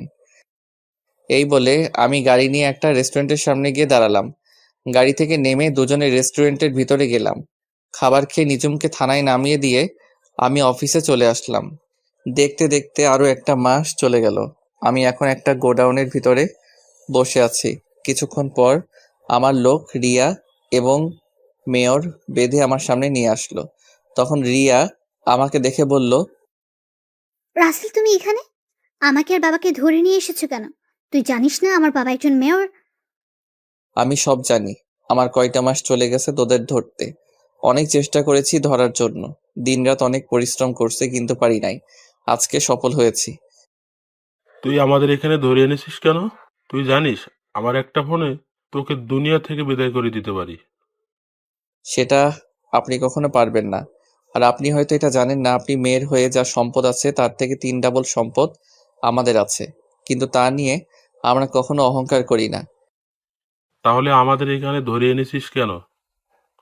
কারণ আপনি এবং আপনার মেয়ে অনেক বড় অপরাধ করছেন, সেটার প্রতিশোধ নিতে আপনাদের এখানে ধরে আনা হয়েছে। প্রতিশোধ নিতে মানে? আমরা তোর সাথে কি করেছি? আমার সাথে করিস নাই। তুই এবং তোর বাপ মিলে রিফাত এবং রিফাতের আব্বুর সাথে কি করছিস একটু ভেবে দেখ তো। যা করেছে রিফাতের সাথে করেছে, তোর সাথে তো কিছু করিনি। তুই আমাদের ধরে এনেছিস কেন? রিফাতের সাথে করা মানে আমার সাথে করা এক কথা, কারণ রিফাত আমার কলিজার টুকরা বন্ধু। তোরা বাপ মেয়ে মিলে ওদের যে অবস্থা করছিস সেটা এখন আমি তোদের সাথে করব। ওসব কিছু ভুলে যাও। এখন বলো তুমি কত টাকা চাও, আমি তোমাকে তাই দিব। আমার না টাকার লোভ নেই। আমি আপনাদের কাছে অন্য একটা জিনিস চাইব, দিবেন? তুমি কি চাও বলো, তুমি যা চাইবে আমি সেটাই দিব। আমি বেশি কিছু চাই না, শুধু এখানে আপনার মেয়েকে একটা সই দিতে বলবেন, এইটুকু, আর কিছু না। এই কাগজে কি লেখা আছে? তেমন কিছু না। তুই আর তোর বাপ মিলে রিফাত থেকে যে সম্পদগুলো লিখে নিছিস সেগুলো ফিরিয়ে দিবি, এতটুকুই, আর কিছু নয়। আমি মরে গেলেও কখনো সই করব না। আমি জানতাম তুই এমনটা করবি, তাই অন্য ব্যবস্থা করেছি। ভাইয়েরা, আপনারা কাজটা শুরু করে দেন। আমি আমার লোকগুলোকে বললাম, তারা মেয়রকে কারেন্টের চেয়ারে বসিয়ে শট দিতে লাগলো। মেয়রের তো লাফালাফি শুরু হয়ে গেল। এটা দেখে রিয়া বলল, প্লিজ রাসেল, আমার বাবার সাথে এমনটা করিস না। তুই বল আমাকে কোথায় সই করতে হবে। আমি রিয়াকে কাগজটা এগিয়ে দিলাম। রিয়া সই করে দিল। এতক্ষণ যা কিছু হয়েছে সবকিছু ভিডিও করা হয়েছে। তারপর রিয়া এবং তার বাপকে রেখে আমরা সবাই চলে আসলাম। পরের দিন আমি মন্ত্রীর সঙ্গে দেখা করলাম, ভিডিওটা দেখালাম। মন্ত্রী সাথে সাথে রিয়ার আব্বুকে মেয়র থেকে বহিষ্কার করে দিল। তাদের বাড়ি গাড়ি ব্যাংক ব্যালেন্স সবকিছু নিয়ে নিল এবং রিফাতদের সবকিছু ফিরিয়ে দিল। আমি যে এত কিছু করছি এটা এখনো কেউ জানে না। এক সপ্তাহ পর রিফাতের আব্বু আম্মুকে তাদের সবকিছু ফিরিয়ে দিলাম। রিফাত এখন তার বাবার অফিস দেখাশোনা করে। আমি আমাদেরটা খুব সুন্দরভাবে চলছে এখন সবকিছু। রাতে সবাই মিলে খাবার খাচ্ছি, তখন বাবা বলল, সবকিছু তো ঠিকঠাক চলছে, এবার দুহাত এক করে দেওয়ার পালা। তুমি কি বলো রাসেলের আম্মু? তুমি ঠিকই বলেছ, এবার দুহাত এক করে দেওয়ার পালা। তাহলে তুমি একটা দিন তারিখ করে ফেলো। আব্বু আম্মু, আমি তো কিছুই বুঝতে পারছি না, তোমরা কিসের কথা বলছো? আমি আর তোর আব্বু সব কিছু জানি। নিজুম আর তুই দুজন দুজনকে ভালোবাসিস, তাই ভাবছি লুকিয়ে লুকিয়ে আর প্রেম ভালোবাসা করতে হবে না। তার চেয়ে ভালো দুজনের হাত এক করে দিই। নিজুম আম্মুর কথা শুনে বসা থেকে উঠে রুমে চলে গেল। আমিও আর বসে না থেকে রুমে চলে আসলাম। আমাদের দুজনকে এভাবে চলে যেতে দেখে আব্বু আম্মু দুজনেই হাসতে লাগলো। আজ আমার আর নিজুমের বিয়ে হয়ে গেছে। খুব ধুমধাম করে বিয়েটা হয়েছে। বাংলাদেশের নামি দামি সব লোকজন এসেছে। রিফাতের আব্বু আম্মু এবং ফারিয়া এবং তার জামাইও এসেছে। রিফাত আর আরোহী মিলে আমার বাসরঘর সাজিয়েছে, তাই ওরা দুজন আমার রুমের সামনে দাঁড়িয়ে আছে। তখন রিফাত বলল, জামাইবাবু, আমাদের পাওনা দিয়ে তারপর ভিতরে ঢুকতে হবে। বন্ধু আজকে নাই, পরে দিব। আমার বউটা ভিতরে একা একা বসে আছে, আগে বাসর ঘরে বিলাইটা মেনে নেই। বিলাই মারবেন, আরো কত কিছু করতে পারবেন। আগে আপনাদের পাওনার 50,000 টাকা দিয়ে দেন। বড়লোক মানুষ তো, এত বেশি চাইনি। কি 50,000? তারপরে বলছিস বেশি চাসনি? আরোহী তো ঠিকই বলেছে, 50,000 তো বেশি তো আর চাইনি। কিরে, তোদের দুই জনের পরিচয় এত মিলে গেছিস, তোরা কিন্তু মনে রাখবি আমারও দিন আসবে, তখন কিন্তু 1 লাখের নিচে ভিতরে ঢুকতে দিব না। তোকে তো বিয়েতে দাওয়াত দিব না। আমি বিনা দাওয়াতে চলে যাব। দূর, এত কথা না বলে টাকা বের করো আর ভেতরে যাও। কি আর করার, মানি ব্যাগ থেকে কার্ডটা বের করে দিয়ে ভিতরে ঢুকে দরজা লাগিয়ে দিলাম। কার্ডটা দেওয়ার পর দুজনে আর একটা কথাও বলে নাই। তারা ভালো করে জানে আমার কার্ডে 50,000 টাকা বেশি থাকে। দরজা লাগিয়ে ভিতরে ঢুকে সামনে যাওয়ার পর যেটা দেখলাম সেটা দেখে আমার গলা শুকিয়ে গেল। সামনে তাকিয়ে দেখি নিঝুম পিস্তল নিয়ে আমার দিকে ধরে আছে। তখন আমি বললাম, কি ব্যাপার, তুমি আমার দিকে এইভাবে পিস্তল ধরে আছো কেন? হারামজাদা, বাসর ঘরে ঢুকতে তোর এত সময় লাগে কেন? ওরা যা চাইছে তা দিয়ে চলে আসতে। তুমি জানো ওরা আমার কাছে থেকে কত টাকা চাইছে? জানি, আমি সবকিছুর ভেতর থেকে শুনেছি। রাত বাজে 2টা, 2 ঘন্টা পর সকাল ভোর হয়ে যাবে। বাসর করবে কখন? আমার ওই 2 ঘন্টা যথেষ্ট, এর থেকে বেশি সময় নিব না। কিন্তু তোমাকে তো আজকে বাসর করতে দিব না। তুমি ভেতরে দেরি করে এসেছো, তাই আজকে পুরো রাত আমার পা টিপতে হবে তোমাকে। সরি কলিজা, এই রাতের জন্য মাফ করে দাও। এই রাত একবার আসে। আমি কোনো কথা শুনতে চাই না। ওয়াশরুমে ঢুকে অজু করে আসো, দুজনে আগে 2 রাকাত নফল নামাজ আদায় করে আসি। কি আর করার, এসআই বউ বলে কথা। অজু করে দুজনে 2 রাকাত নফল নামাজ আদায় করলাম। নিঝুম বিছানায় শুয়ে পড়ল আর আমাকে বলল তার পা টিপে দেওয়ার জন্য। আমি বিছানায় উঠে নিঝুমের পা দুটো টিপতে লাগলাম। কিছুক্ষণ পর আমাকে বিছানায় ফেলে দিয়ে গলা চেপে ধরে বলল, ওই হারামি, আমি যেটা বলবো তুমি কি তাই করবে নাকি? তুমি তো বলছো তোমার পা টিপে দেওয়ার জন্য। আমি বলছি তাই বলে তুমি সেটা করবে নাকি? জোর করে বলতে পারো না? আমি তো এমনি মজা করলাম। আমি সবসময় তোমার কথা মতো চলবো। আদেশ যখন পেয়েছি তাহলে শুরু করে দেই। শুরু করার আগে বললে না তো বউ সাজে আমাকে কেমন লাগছে? তুমি তো আমার কাছে সবসময় সুন্দর, খালি খালি এত আটা ময়দা মাখার কি দরকার ছিল? বিয়ের সময় একটু মারতে হয়। এখন লাইট বন্ধ করে আসো। লাইট বন্ধ করতে হবে না, আমার পাঠক পাঠিকা একটু দেখুক কিভাবে বাসর করতে হয়, তারা একটু শিখুক। তোমার দেখি লজ্জাশরম বলতে কিছুই নেই। তোমার পাঠক পাঠিকা বাসরাতে কি করবে সেটা কি আমাদের দেখাবে? দেখাবে। আমি জানি আমার পাঠক পাঠিকা অনেক ভালো মানুষ। কি গো, আন্নেরা আমাদের দেখাবেন না? ওই দেখছো, তারা বলছে দেখাবে। তোমার মাথা বলছে। যাও গিয়ে লাইট বন্ধ করে আসো। কি আর করার, এসআই বলছে না বন্ধ করলে থানায় নিয়ে 144 ধারা মামলা দিবে। আমি বিছানায় থেকে উঠে লাইটটা বন্ধ করে দিয়ে আসলাম। বিছানায় এসে নিঝুমের পুরো শরীরে কিস করতে লাগলাম। নিঝুমের ঠোঁটের উপর হামলা শুরু করলাম, নিঝুমের পেটের উপর হাত বোলাতে লাগলাম। তারপর আস্তে আস্তে নিঝুমের শরীর থেকে সবকিছু খুলে ফেললাম। তারপর ইরানের মতো হামলা শুরু করে দিলাম। এটা কেমন হামলা? বিয়ের পর বুঝতে পারবেন, অনেক দেখেছেন, আর দেখা লাগবে না। আমাকে তো এইটুকু দেখাবেন, বাকিটা ইতিহাস হয়ে থাকলো।